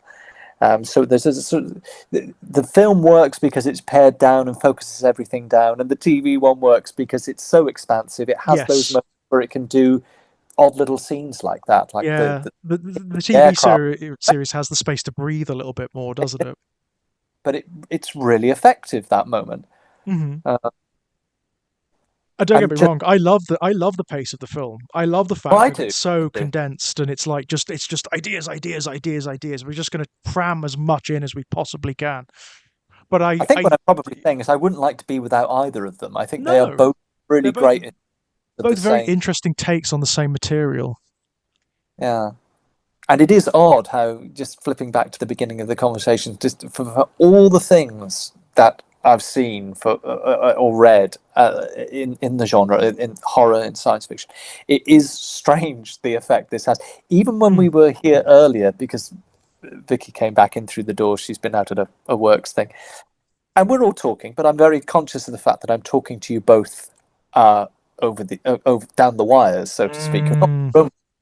And the more you both started to talk about individual scenes, the more unnerved I got. Yeah. And I could do with just shutting that door, because the only thing I can see beyond the door is the blackness of our hallway, the darkness of but that is the potency of this. And obviously I first saw it at a very impressionable age, but it does worm its way into me. It does. It has just that got that insidious quality, yeah. And strangely, the only other thing that really does is its rewrite, the stone tape. Stone tape, yeah. The stone tape is one of the few things I've watched in this genre, in the genre of screen horror, which has given me the 3 o'clock wake up. And the really unnerved, cold fingers down the neck, and because I'm of a certain age, I do need to get up in the night now, and going, I don't really want. Maybe I can hang on till morning, and so it can't. But so fair play to Kneale. They just on that level, they if people start talking about scenes from Quatermass and The Pit, as you've both done tonight, and I can still get just as unnerved by them. Oh, absolutely. Yeah, it creeps up on you. It creeps up on you, this film. It doesn't have big flashy set pieces per se. It doesn't have like the classic horror set pieces or anything like that. It's just weird. It's unsettling and strangely framed, and the ideas are so resonant that it takes a while for them to percolate, I think. And when they start to bloom, that's when you start to get a little creeped out, a little unnerved. And I think Kneale can't do things in an oddball way, even when he's got conventional material. It's like all the way through the television version, you keep expecting this subplot to emerge of some kind of romance between Potter and Barbara, and it never happens. Right. You keep getting hints of it, that maybe, they're the younger ones, and he's somewhat protective of her at one point, and but it never goes anywhere. Never happens. And right? That's a very Kneale thing of like leading you up blind pathways. Yeah, leaving you hanging. Yeah. Yeah. Whereas the chemistry of that sort in the film is totally between Barbara Shelley and Andrew Keir. Oh my God, they're so great together. They are. Really, and in fact, it really helps that I've never seen an actor look, because he's a big, tough-looking man, Andrew Keir, and you can see it written on his face, whether it's acting or whether it's him, but the struggle before he hits her. He doesn't want to do it. And whether that's Quatermass or Keir, I don't know, but it's because that scene could really come across badly. Oh, it's parodied in Garth Marenghi's Dark Place. That scene specifically, yes, it is, and it's very funny. It's very funny. It's the look on his eyes are stricken. And it's whereas Garth Marenghi's are not. No. What's that? Oh God, oh my God, it's Blake Seven. It's Paul Darrow. There's a very, very famous scene which is always clipped on it used to be always clipped on sort of late night programs on Channel 4, which would like sort of ho hilarious retrospectives on bad television. And it's Avon, Paul Darrow's character from Blake Seven, and he has to punch a woman. And but the line comes hot on his heels is, you better get out of here. I really rather enjoyed that. And that's the kind of thing that like Garth Marenghi would absolutely. Yeah. Oh, absolutely, yeah. You can tell in Quatermass and The Pit, he is so conflicted and stricken as I don't want to do this, I don't want to do this, I got to do this. It's throughout the encounter as well, isn't it? When he's trying to subdue her, he's trying to do it in a kind of way that's not going to harm her, that's not going to damage her. Yeah, they really go for it. I mean, Hammer, it was usually expedient. They only had, like, I don't know, 3 reels. So all Hammer films never have a coda. They never have a wrap-up. No, they just the minute they can stop it, they do. They just stop, it just stops. But it works really well here. So effective, and the dissolves between their various states of exhaustion and belief, and it's so good. It's a perfect ending. It's so good because it leaves you with all those unspoken resonances, doesn't it? Okay, they've survived the immediate threat, but what does all this imply for, like, well, for one thing, existentially for humanity, because they now ostensibly know something about the origins of humanity, which is fucking awful. And whereas the TV one, a rather pat ending. I think the TV one, unfortunately, gets that silly little press conference at the end where he sort of pontificates about, which we could do with that. But the film, doesn't go anywhere near that. He said, well, this has all got to be cleaned up, and I don't just the state of London, but no, I mean, like, and also, what else is out there, right? What does this mean for the universe, and for if humanity can do this? Well, what's going to stop it happening again? And the ship's still there. The ship doesn't blow up or anything. Right. Is its power completely exhausted, or? And I mean, like, it's indestructible, right? So what do we do with it? So what next? Actually, now that I think about it, Michael Crichton did this story as well. He did The Sphere. Oh God, yeah. That's this story, isn't it? It's essentially the same concept, done badly. And I guess it's you mentioned, you were talking about Lovecraft earlier. I guess its antecedent is things like Mountains of Madness. Of course. Even down to sort of getting, exploring the walls of the city. Yes, Jack and I were talking about that. Oh, right. Well, there you go. Yeah, we're going to do it eventually. We'll do it. It'll be an interesting one, though. Oh, absolutely. Yeah. And then even one of the things I love about this one is that it features 2 of my favorite movie actors from that era, Andrew Keir and Barbara Shelley, who I think both of them are people who deserved much better, bigger careers than they got. I think they're both just wonderful screen actors. I just enjoy them both so much. There's Andrew Keir is he plays a character called Father Shandor in one of the Hammer Dracula sequels. And he's one of my favorite performances and one of my favorite characters in any of the Hammer films. And it should have run and run. I were a series of Father Shandor versus the vampires. Why didn't that happen? And Barbara Shelley, I think, is a genius screen actor. They do a lot of work in this film as well, don't they? I mean, it's all they're both about so the good performances. It hangs on its performances. This film does, and they have such chemistry as well. They really do. Chemistry, they've got charisma, but both of those actors have in tremendous amounts of interiority. You can read whole other stories in what Barbara Shelley doesn't say, and just through her reactions, and Keir as well. They're good. They're really good. I think also Julian Glover is a more interesting choice as Breen. I mean, he's quite the Colonel Blimp figure in the TV. But Glover is, because he's a younger guy and he's an actor who carries a lot of intelligence in their performances. Because the one thing that he makes ring true, no matter what happens later, there are lines towards the beginning which say, this guy's like really good in his field, and you can't really believe the TV version. Is that really? No, this guy. Right? But when in Glover, through Glover's performance, when Quatermass says, is Colonel Breen a fool or an imbecile, or no, an imbecile or whatever. Coward. A coward. He calls him a coward in public. He calls him a coward, Worked so hard as Breen to seem slicker, smarter, and give the impression of someone who is more professional, who has got a history of knowing this stuff.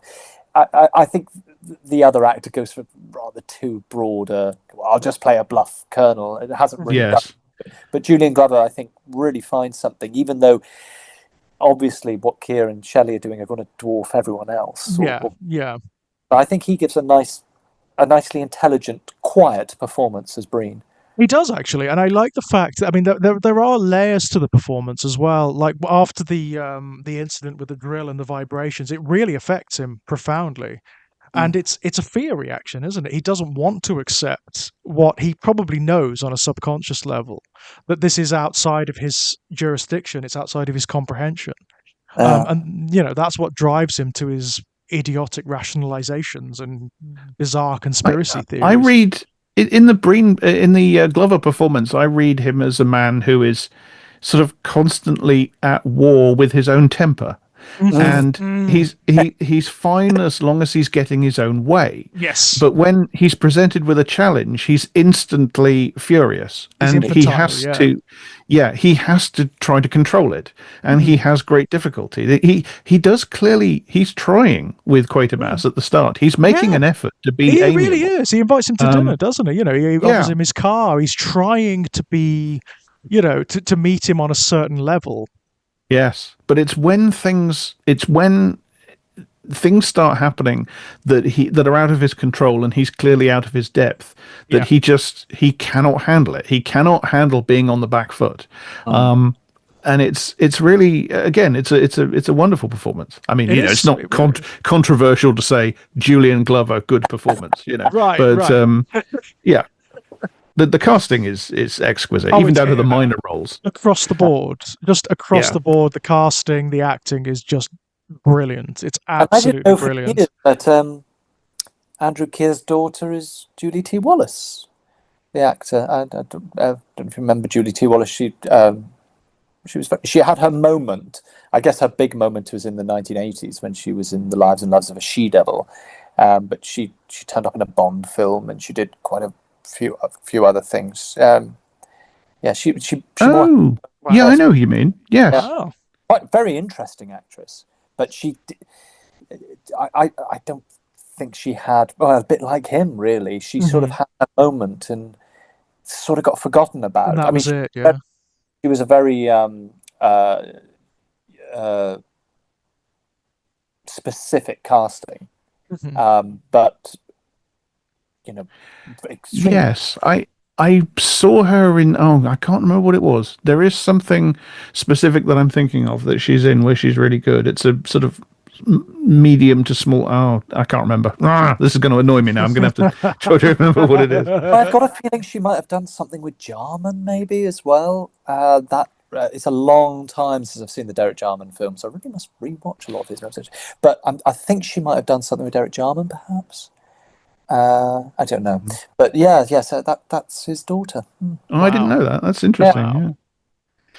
But guys, I mean, there's I was actually a little apprehensive about this one, given how significant the film is, and how polysemic the film is as well. It's like, oh my god, spent hours. Well, you almost can't go wrong because you can't go right. Can you? No, right, yes. I mean, I never thought of it in those terms, but absolutely. No, I'm really sort of delighted with this because I've discovered that I was wrong about something, and that's great. I love that when I discover that an opinion that I thought was settled, I discovered that it's more complicated. It's fantastic. I need to sort of go back and I think I need to rethink Nigel Kneale completely. I think that's a Nigel Kneale thing, though, isn't it? I don't know whether I doubt that it's an intentional or conscious thing. I think we discussed this in the Stone Tape as well. But even though he himself was pretty reactionary on many, many issues, the work expresses something far more complex. More complex. Again, mine and Jack's background and what we were marinating in as kids growing up. The same could be true of arguably Doctor Who's greatest writer, Robert Holmes.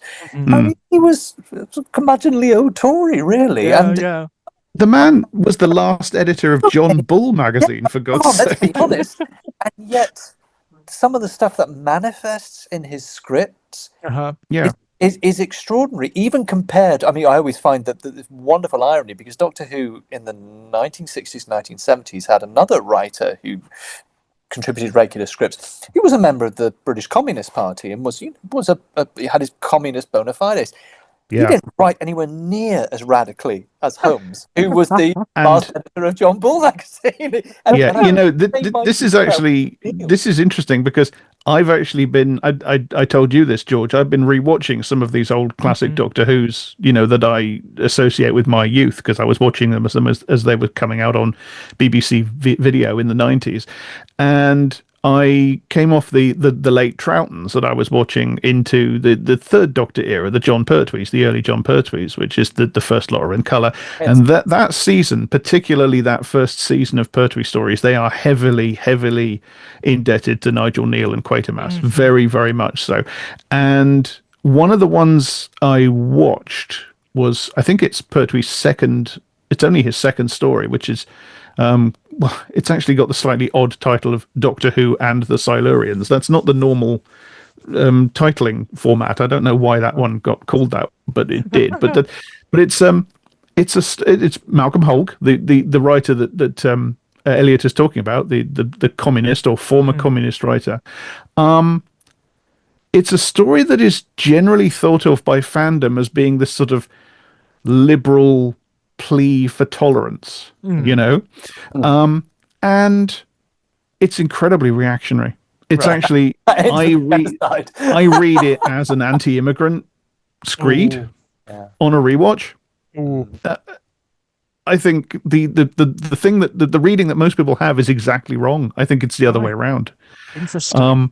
Another case of something maybe sublimated coming out in the work, yeah.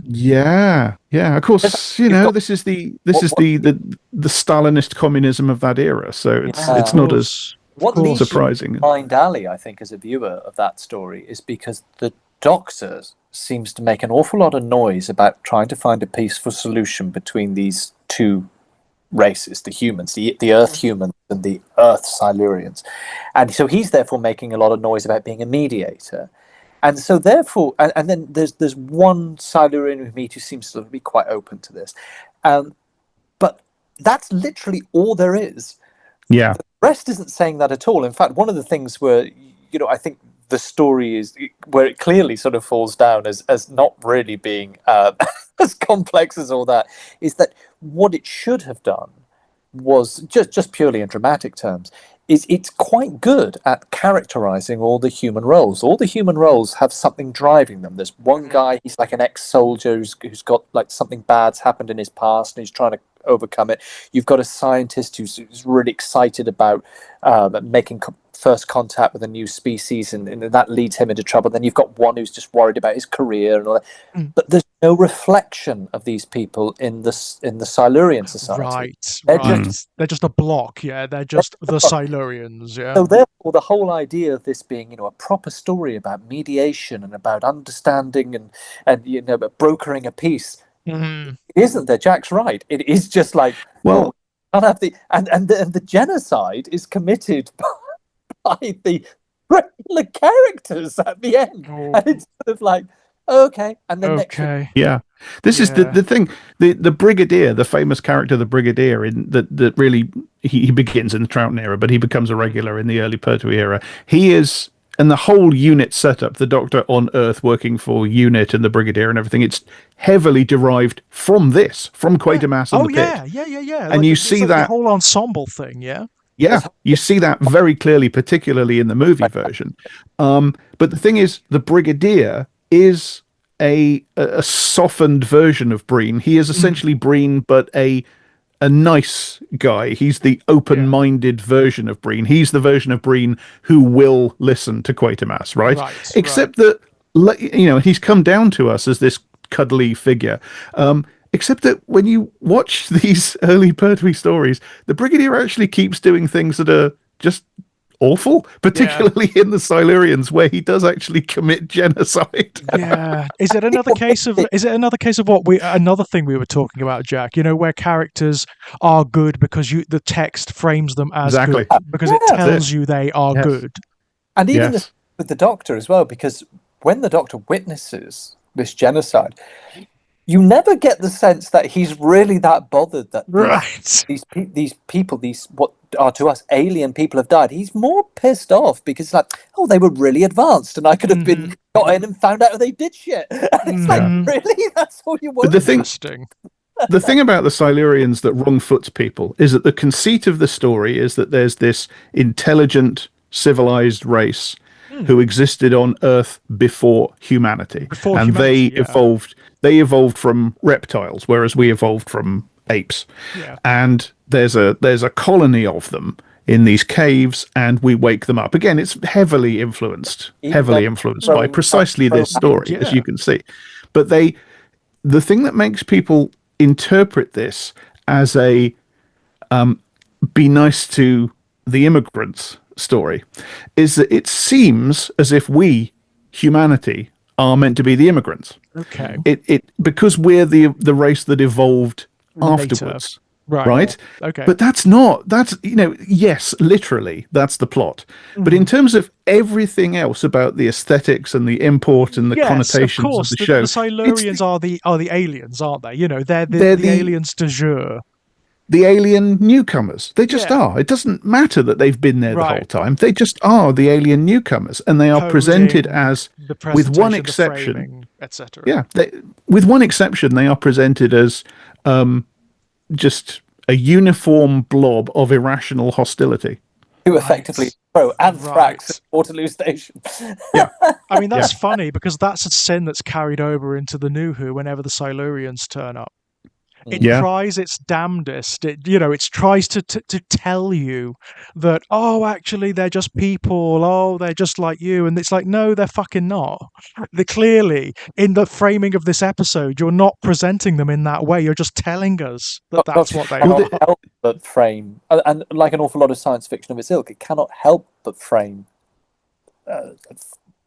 species a la the Silurians as the monstrous. As the monsters, yeah. That is its currency. Mm-hmm. Yeah. The thing is, of course, if you take it for what it is, and Jack's absolutely right, it's still actually a rather effective piece of television. But it's not. But you can't look upon it as something it isn't. It is what it is. It is. There's a really strong reactionary strain running through that story. As there is through most of Who. Let's be honest. Moments. That's all. I mean, I still think that whole sequence, the Waterloo sequence, and leading up to it with Jeffrey Palmer, is brilliant. It's so well done. But yes, I think there's been a case of maybe the fan opinion rather getting carried away. Yeah. I do find I'm getting more sensitive to that kind of thing as I get older. When shows are trying to tell you that they are a particular thing or that their politics is such and such a way, and they're not living it, they're not fulfilling it, they're not presenting it. It's like, well, don't keep telling me when it's clearly not the case. With Nigel Kneale in terms of Quatermass, and with a number of those Robert Holmes Doctor Who scripts, it's less I'm telling you one thing and showing you another, and it's more there's genuine ambiguity here, and actually there's a really interesting collision of conservative or reactionary viewpoints alongside quite radical thrusts. I think that's the difference, isn't it? It's presenting like a crucible of ideas, isn't it? Which are from all over the shop. They're all over the place. And a means by which they can be thrashed out in symbolic and metaphorical terms. It's a bit different from it actually being reactionary or it being one way or the other. Yeah. Quite so. Whereas a lot of this other stuff, it doesn't realize that it's even being reactionary or whatever. It just is. It's not self-aware enough. And before I forget, we should, of course, at least mention the Zinger line. If this Earth were doomed, climactic changes and so on and so forth, well, what would we do about it? Nothing. We just go on fighting each other as usual. Oh my God! Honestly, when I was watching it earlier, and when that line came up, I hadn't sort of consciously noticed it before, but I was like, "Holy shit!" The prescience of that. I was like, Jesus God. 1996. Well, we do nothing. We just carry on fighting each other. 2026, guys. Yeah. And this is being recorded in just but literally the day after the bombing of Iran. So let's see how that goes. Yeah, yeah. You know, My life repeats itself in 20-year cycles. honestly, I had a fucking moment. I did. I was had a Yeah. shrieking fit. I was so fucking like furious, and tired Yeah. of it all. Yeah. I Yeah. had an absolute temper tantrum. Yeah. Yeah. Uh, I mean, what Ah. did you say? I mean, but yes, just I like, think I mean, that's for it's another up day. completely, I don't know. I mean, what else is there bamboozled to say? into like sort of being inert. It's Mm. actually there was a point in like I mean, Jack will vouch for this because we've been we used to be like Twitter buddies and stuff. Mm. I'm God, I can't even bring myself to say anything pithy or angry or anything on social media anymore. I haven't done for What's years. yeah, It's I know. gone. The strength is gone. Hmm. It's Yeah. a terrible admission, really. I mean, it's all there bubbling up in away in my head, but yeah, I just can't.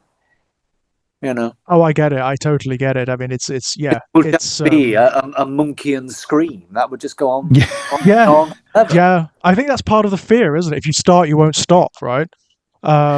Until you scream yourself inside out. I mean, that's certainly a fear of mine.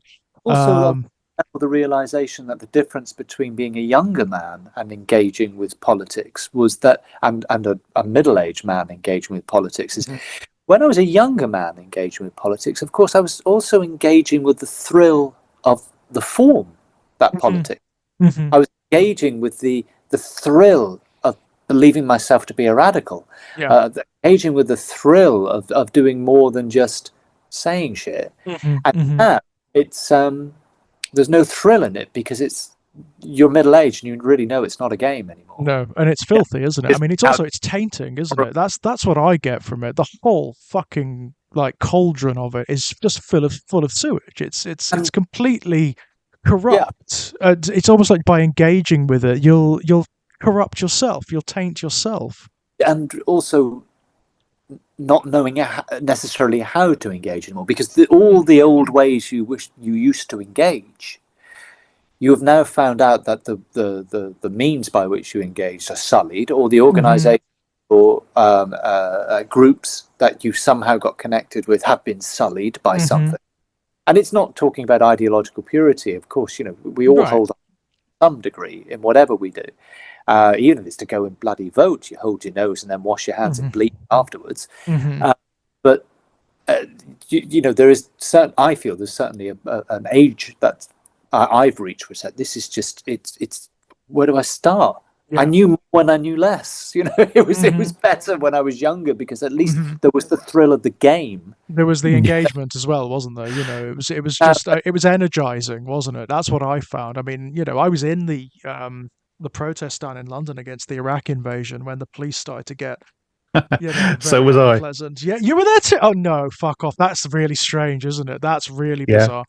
Yeah, we But were no, we were both there. yeah, How about yeah, that? yeah. Years before we would ever speak. How Yeah. about that? Oh my God. And it was amazing. It was an amazing thing. There was a real sense that we were going to change things, that we were going to alter things, a real energy. Um, well, talking about Jack saying earlier about how good it is that you can re-encounter bad ideas or bad opinions, and that's definitely one because I did not go to that demonstration, that protest, for the simple reason that I was absolutely at that point in my political life lost in a mire, mm, of momentarily thinking that there might have been something in the dreaded concept of humanitarian intervention. And I got ah. completely lost in that vortex. And largely because in the 90s, um, among my political heroes had been Christopher Hitchens. Ah, yes. And I was late realizing I mean, it's rather like the Silurians in its way. I don't think he changed all that much, but my Hmm. perception was he changed massively, but it was actually me growing up. Hmm. Hmm. And so I Yeah. got lost in Yeah. that for quite some time. I put it down to being a bit. Well, then you're younger than me, George, so you must Yeah, have I been. mean, it's an interesting one because Kitchens was one of I mine got too very, for a very while. I went down a rabbit hole that I'm glad I came out the other side. Yeah, absolutely. I mean, I actually, God, I don't think I knew either I had of to you go at back that to point. I had to go But back to sort of my materialism and go, hang yeah, on. when I was, You don't save people by chucking a wrecking ball through their entire country. That's not how you right, help. That's not the Good Samaritan. no, no, But that was my probably my worst time yeah, from that. But My whole time being politically aware, that was my worst mm, moment because I just disappeared down the wrong avenue. yeah. Got I me it mean, was I did seductive. hover. Yeah, I did Those I hover on the very edges of that. You know, that new atheism thing well, when it that was was. the yeah, so did I. Yeah. moment I was getting sucked into that, and again, the two things dovetailed, and I Yeah, realized, hang on a moment, these people are not my people. I'm very Yeah. What lucky I because still I I was still on the believe in edge. political atheism. I Yeah, do. But that's not the way. That's not the no, way. And it's again, it was seductive. yeah, At least at the outset, like humanitarian interventionism, yeah, like new atheism. These things get us precisely because they are seductive. You know, I've absolutely, yeah. gone down rabbit holes that I now look back on with shame and embarrassment. Hmm. And it's you have to cut yourself a bit of slack. You You know, do, you do. particularly when people work so hard to bamboozle and confuse and deceive Hmm. you, and they fucking do as well. They do. But I think if Yeah. if one, if when you look back on your life and you go, when I was politically engaged, and what's the regret, and it's like I missed that moment because I was in the Mm. wrong place. Not that that moment actually achieved what I mean, considering the sheer amount of people there, which Yeah. was downplayed, but that Yes, the it was. realized It the was awakening huge. at that moment did not dent anything. Mm. The horror of that Yeah. realization, and yet I still would have preferred a version of my life where I was there. But as I said, I was lost in a very strange vortex at that Hmm. particular point. And I remember spending a lot of the latter part of the 2000s, the noughties, feeling really kind of shamed about it, just on a Mm. personal level. I don't feel that now. I realize, I had to grow up, and you do have at times that you have bad ideas. The point is, you've got to undo the bad ideas and Yeah. rethink. Um, and that is, as Jack was saying earlier, even over something benign and something relatively unimportant, that's that should make you feel good. And yet it's Yeah. amazing, of course, how many people feel Feel terrified by bad about it. Yeah, feel ashamed about it. I mean, it that. demonstrates growth, doesn't it? It demonstrates that you've changed. It demonstrates that you're better than you were when you were a 20-year-old. And it's like, okay, they were a 20-year-old, you're a 19-year-old or whatever. Yeah, you're allowed to make mistakes. Yeah. Yeah, And absolutely. there are elements of a nasty culture, particularly on social media, that can be extremely unforgiving of things like that. Oh my I God, think can't they? Yeah. Oh I well, think yeah. that has to be I acknowledged. definitely knew people who, let's say, I wasn't welcome back into the fold after Hmm. that, and Yeah. it's probably a bit of an arse as well. Hmm. But also there were others who were, who were helpful in that point. Who Hmm. said, are you sure that you should? Who would, more comradely? Who were like, Hmm. you sure that you did? And then of course, I was able to sort of like, yeah, I'm wrong. I'm wrong. Hmm. um, Yeah.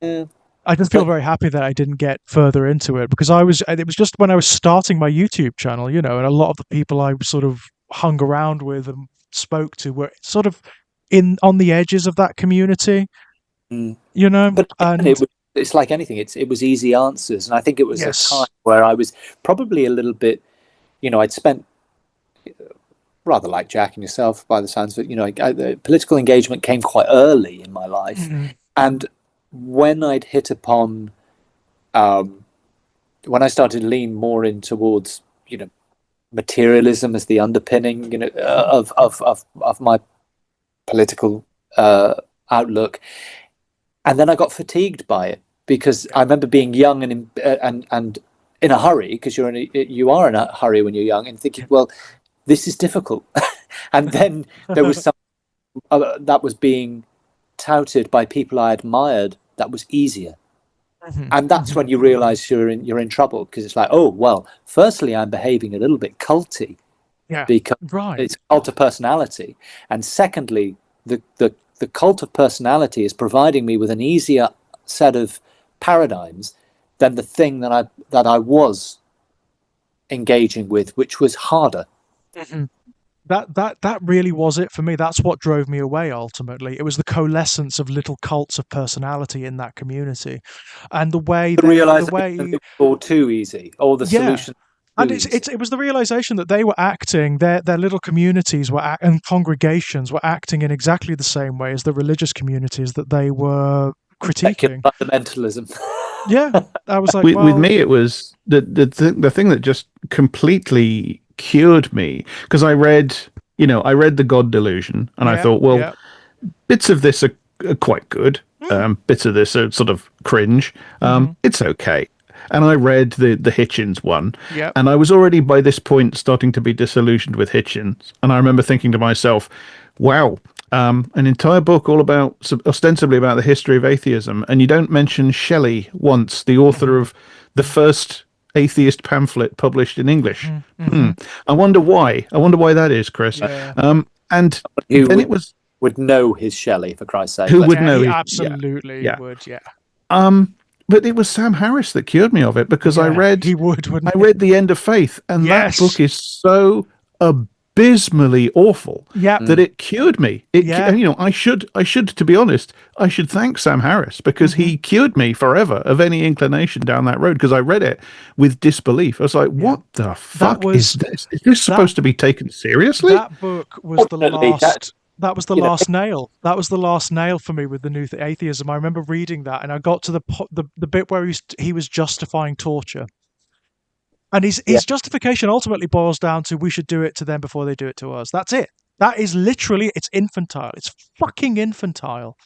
Well, it's when yes, and it's also that the bits I remember are, and of course, these days, I'm more critical than I am supportive, but you get to the sort of obligatory takedown of Chomsky, and it's so feeble in that book. It's absolutely pathetic, and I'm Chomsky is instrumental in me seeing past the lies of humanitarian interventionism, so I have to acknowledge that. And he's very influential on me, expanded my mind in many ways, but over time, I've come to realize this is a man who is profoundly wrong about a great many things, and also, it would seem, very untrustworthy.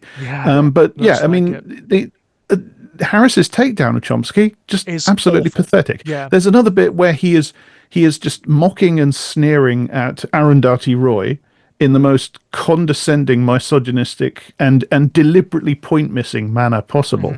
But for me, the straw that broke... I mean, apart from just completely ignoring all the sociology on suicide bombing and giving us anecdotal accounts and vibes and expecting us to take that seriously, apart from that, it's when he's recounting historically apocryphal narratives about the relationship between the Palestinians and the Mufti and the Nazis that are directly recycled from Alan Dershowitz. And it's just, how dare you impose this crap on me and expect me to take it seriously? Yeah. Or you, for that matter. Expect me to take you seriously, as a commentator. It's ridiculous. It's ridiculous. It is what drove that book is what just completely destroyed his credibility in my eyes. Like, completely. Yes. There were a couple of anecdotes I remember around the time. One was Dan Hines' book, Threat to Reason. That's good. That holds up. Yeah. And the other was Eagleton's, Reason, Faith, and Revolution, because they didn't sell in anything like the Four Horsemen. But they at least worked very hard to try and, poke the holes. Point us to the holes that were already in all of them. I mean, I always think God is not great. I mean, I just think, I hate to psychoanalyze people, but I just think an awful lot with Hitchens was reaction to what had happened to his friend Salman Rushdie, and that just turned him into a fulminating bigot. Because that book is, whatever it says about Christianity and Mormonism and Judaism, that book is just an absolute frothing attack on Islam. Yeah. Yeah. That's it. He That dressed up with a few other things, so it doesn't look monomaniacal. Yes. He does try to cloak it, but it is an anti-Muslim screed. Exactly. Yeah. Exactly. Yeah. And End of Faith is just a full-on apologia for the war on terror and American imperialism. Exactly what it is. It's exactly what it is, and that's what really did it. That's what really did. And then when you've read that book and you realize that's what it is, you start to see it everywhere in the new atheist movement. Yes, and of course, yes. now that entire mire has collapsed in on itself. There's so many figures who've been revealed as being abusers and monsters and thieves and corrupt in all manner of ways. It's just unreal. And I can only, I remember going back and looking at some of the figures I used to listen to, and like, holy shit, have they gone off the deep end? Yeah, absolutely. Yeah. And who is still worth listening to? Rebecca Watson. Watson, yeah. Shermer is an absolute piece of shit. Yeah. Yeah. Poor old Jackie's ended up on a busman's holiday here. It's like we just need to bring Daniel. I'm so sorry. You're meant to come here to escape that. Yeah, sorry, Josh. There's no escape. There's no escape. Well, guys, start to wind up. But thank you. This has been great. This has been fantastic. It's been so lovely getting us back together. Three Horsemen. Yeah, no. Getting the band back together. It's been lovely. Thank you for, as I said to George in the in our pre chat. It really does mean a lot to me to for you guys to have had the door open, because I have listened to what you've been doing without me and bristling at how good it is. Like, they don't need me. But it is lovely to come back in and welcome always open. Always. Yeah. Totally. Same log and Spooktober are 3-man deals, just inherently. Things have down immensely. So as I say, I'm not going to bludgeon my way back into your space. I think you guys have been doing some really great stuff as a duo. But it's really nice to. Well, I'm sure George would agree that you're welcome to jump back on Hannibal if you want to for series 3. Yes, that would be grand. I mean, if we could get you back in for if you want to do certain episodes or Yeah, that would be cool. Yeah, that would be good fun. Yeah, That'd please be great. then. I mean, absolutely. Definitely for the last episode, right? Oh yeah, God, you've got to be there for the last episode. Yeah, feel like it's complete then. yeah, absolutely. Got to be there for that one. Well, at least we will no doubt reconvene on another. I'm not sure what you had in mind. I know things like Event Horizon was out, and various other things. I mean, what's your thoughts, guys? What would you like to do next? Is there anything that particularly leaps out? Well, I'm a little bit worried about asking you to repeat material, because I know on your channel you've already talked about Alien, you've already talked about that's fine. The Thing. Yeah, I will do both of them again happily. Well, different discussions, different people. I'd be very happy to do both of those again. I'd love to do both of those. I'm always happy to just get together on anything really. So and I like all these titles, so it's no skin off mine. So shall we say Alien? Oh wow! Shall we do Alien next? No, I've deliberately not watched Alien for many years. It's so good. Honestly, I mean, I don't know. I cannot tell whether it's one of the first horror films I ever paid attention to. I would be really keen to see that.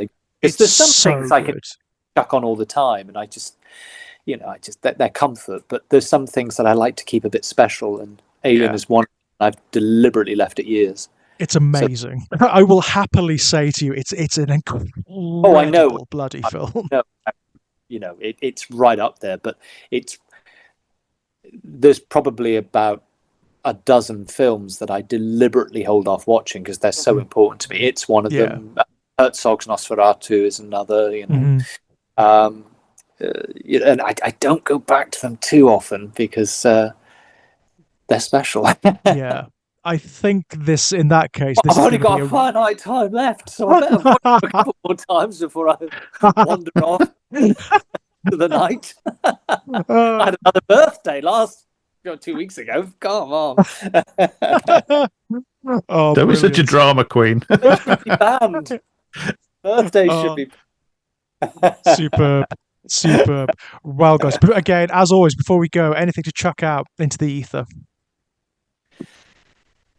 Well, I'm on Blue Sky at Times Carcass. I'm trying to be on there less, but failing. My Patreon, give me $1 a month, get advance access to everything I do. If I can give you advance access, there are some exclusive things on there, like the podcast that I do with our mutual friend Kit Power and Daniel Harper about the Sherlock Holmes canon. I blog at Eruditorium Press under Jack Graham, obviously enough. And the main thing I do is I Don't Speak German, which is a podcast with Daniel Harper where we talk about the far right, which is increasingly just politics in general. It's almost like a daily news show now, isn't it? It's just basically what's going on it's just in the world, news. Yeah. You know. Yeah. I will say actually the last episode we released at the time of recording, where we had the wonderful Amanda Rogers as a guest, I think that's a particularly good one. I was really pleased with that one. We talk about I mean, she's just so clever, and she talks about state versus private terrorism, so to speak. You know, terrorism as a sort of. She has this wonderful phrase where she says terrorism is a citizenship claim, and her reasoning there is so fascinating. And a lot of it is about the recent attack on Iran and talking about the politics of that. And yeah, it's just a really good episode, and I published it yesterday, and it's so fulfilling to put something like that out into the world with my name attached to it, even if I am the least of the three people involved in that particular artifact. So yeah, please, if any of that sounds something interesting, please go and listen to that. Brilliant. Yeah. Links below, guys. Links below. Same thing for me is as ever. You know, if you're not bored enough listening to my voice, all the audiobooks I narrate for Audible and various publishing houses are out there in the ether, and I coming up to doing a podcast, in the process of putting them together with my partner, all to be revealed. George knows what I'm talking about. I think Jack, I do. And we're basically just banking up a bunch of them so that we've got them in reserve, really. So we've recorded 3, and but when we hit about number 8, then I'll start putting things around, saying, "Hey, this is up and coming. Would anyone like to waste some time and listen?" And see where it goes from there. Brilliant. When they start coming out, would you guys like to just come on and talk about it? Talk about the project. Extremely generous of you. Thank you very much. That'd be great. That'd be great.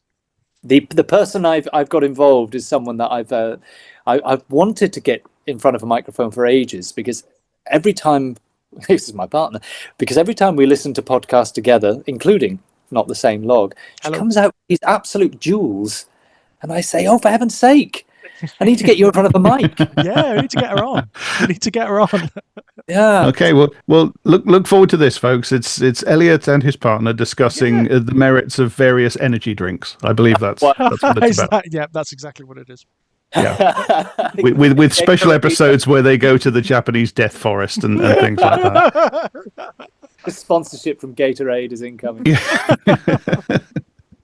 Episodes where you test the pain of certain insect stings or things like that, right? Yeah, and talk about how the monster drink logo is actually the 666 from the Book of Revelation. Oh my god. Brilliant.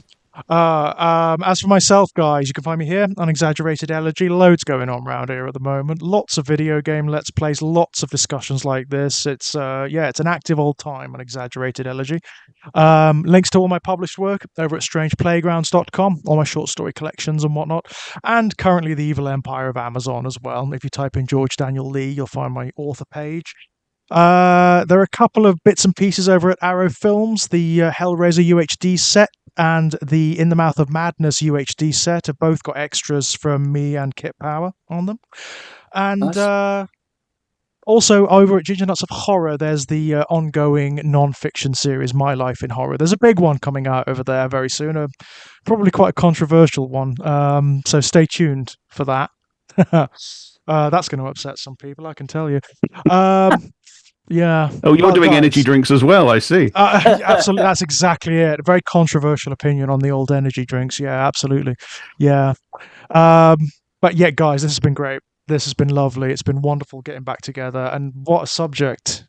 Yeah. What a subject to start with. Well, I don't know why, but I really fancy a Johnny Walker. Anybody else? That would be good. Anybody else? Yeah. Odd. Feel like a Johnny Walker. I don't know why, but yeah. This, yeah, out of nowhere. Just got this yen for a Johnny Walker. It's weird. It's like peculiar. every time I watch those Dalek movies, I just have this strange craving for sugar puffs. It's really peculiar. I don't know what it's about. And on that note, guys, thank you very much if you're still listening. Bye-bye. Way. Thanks, folks.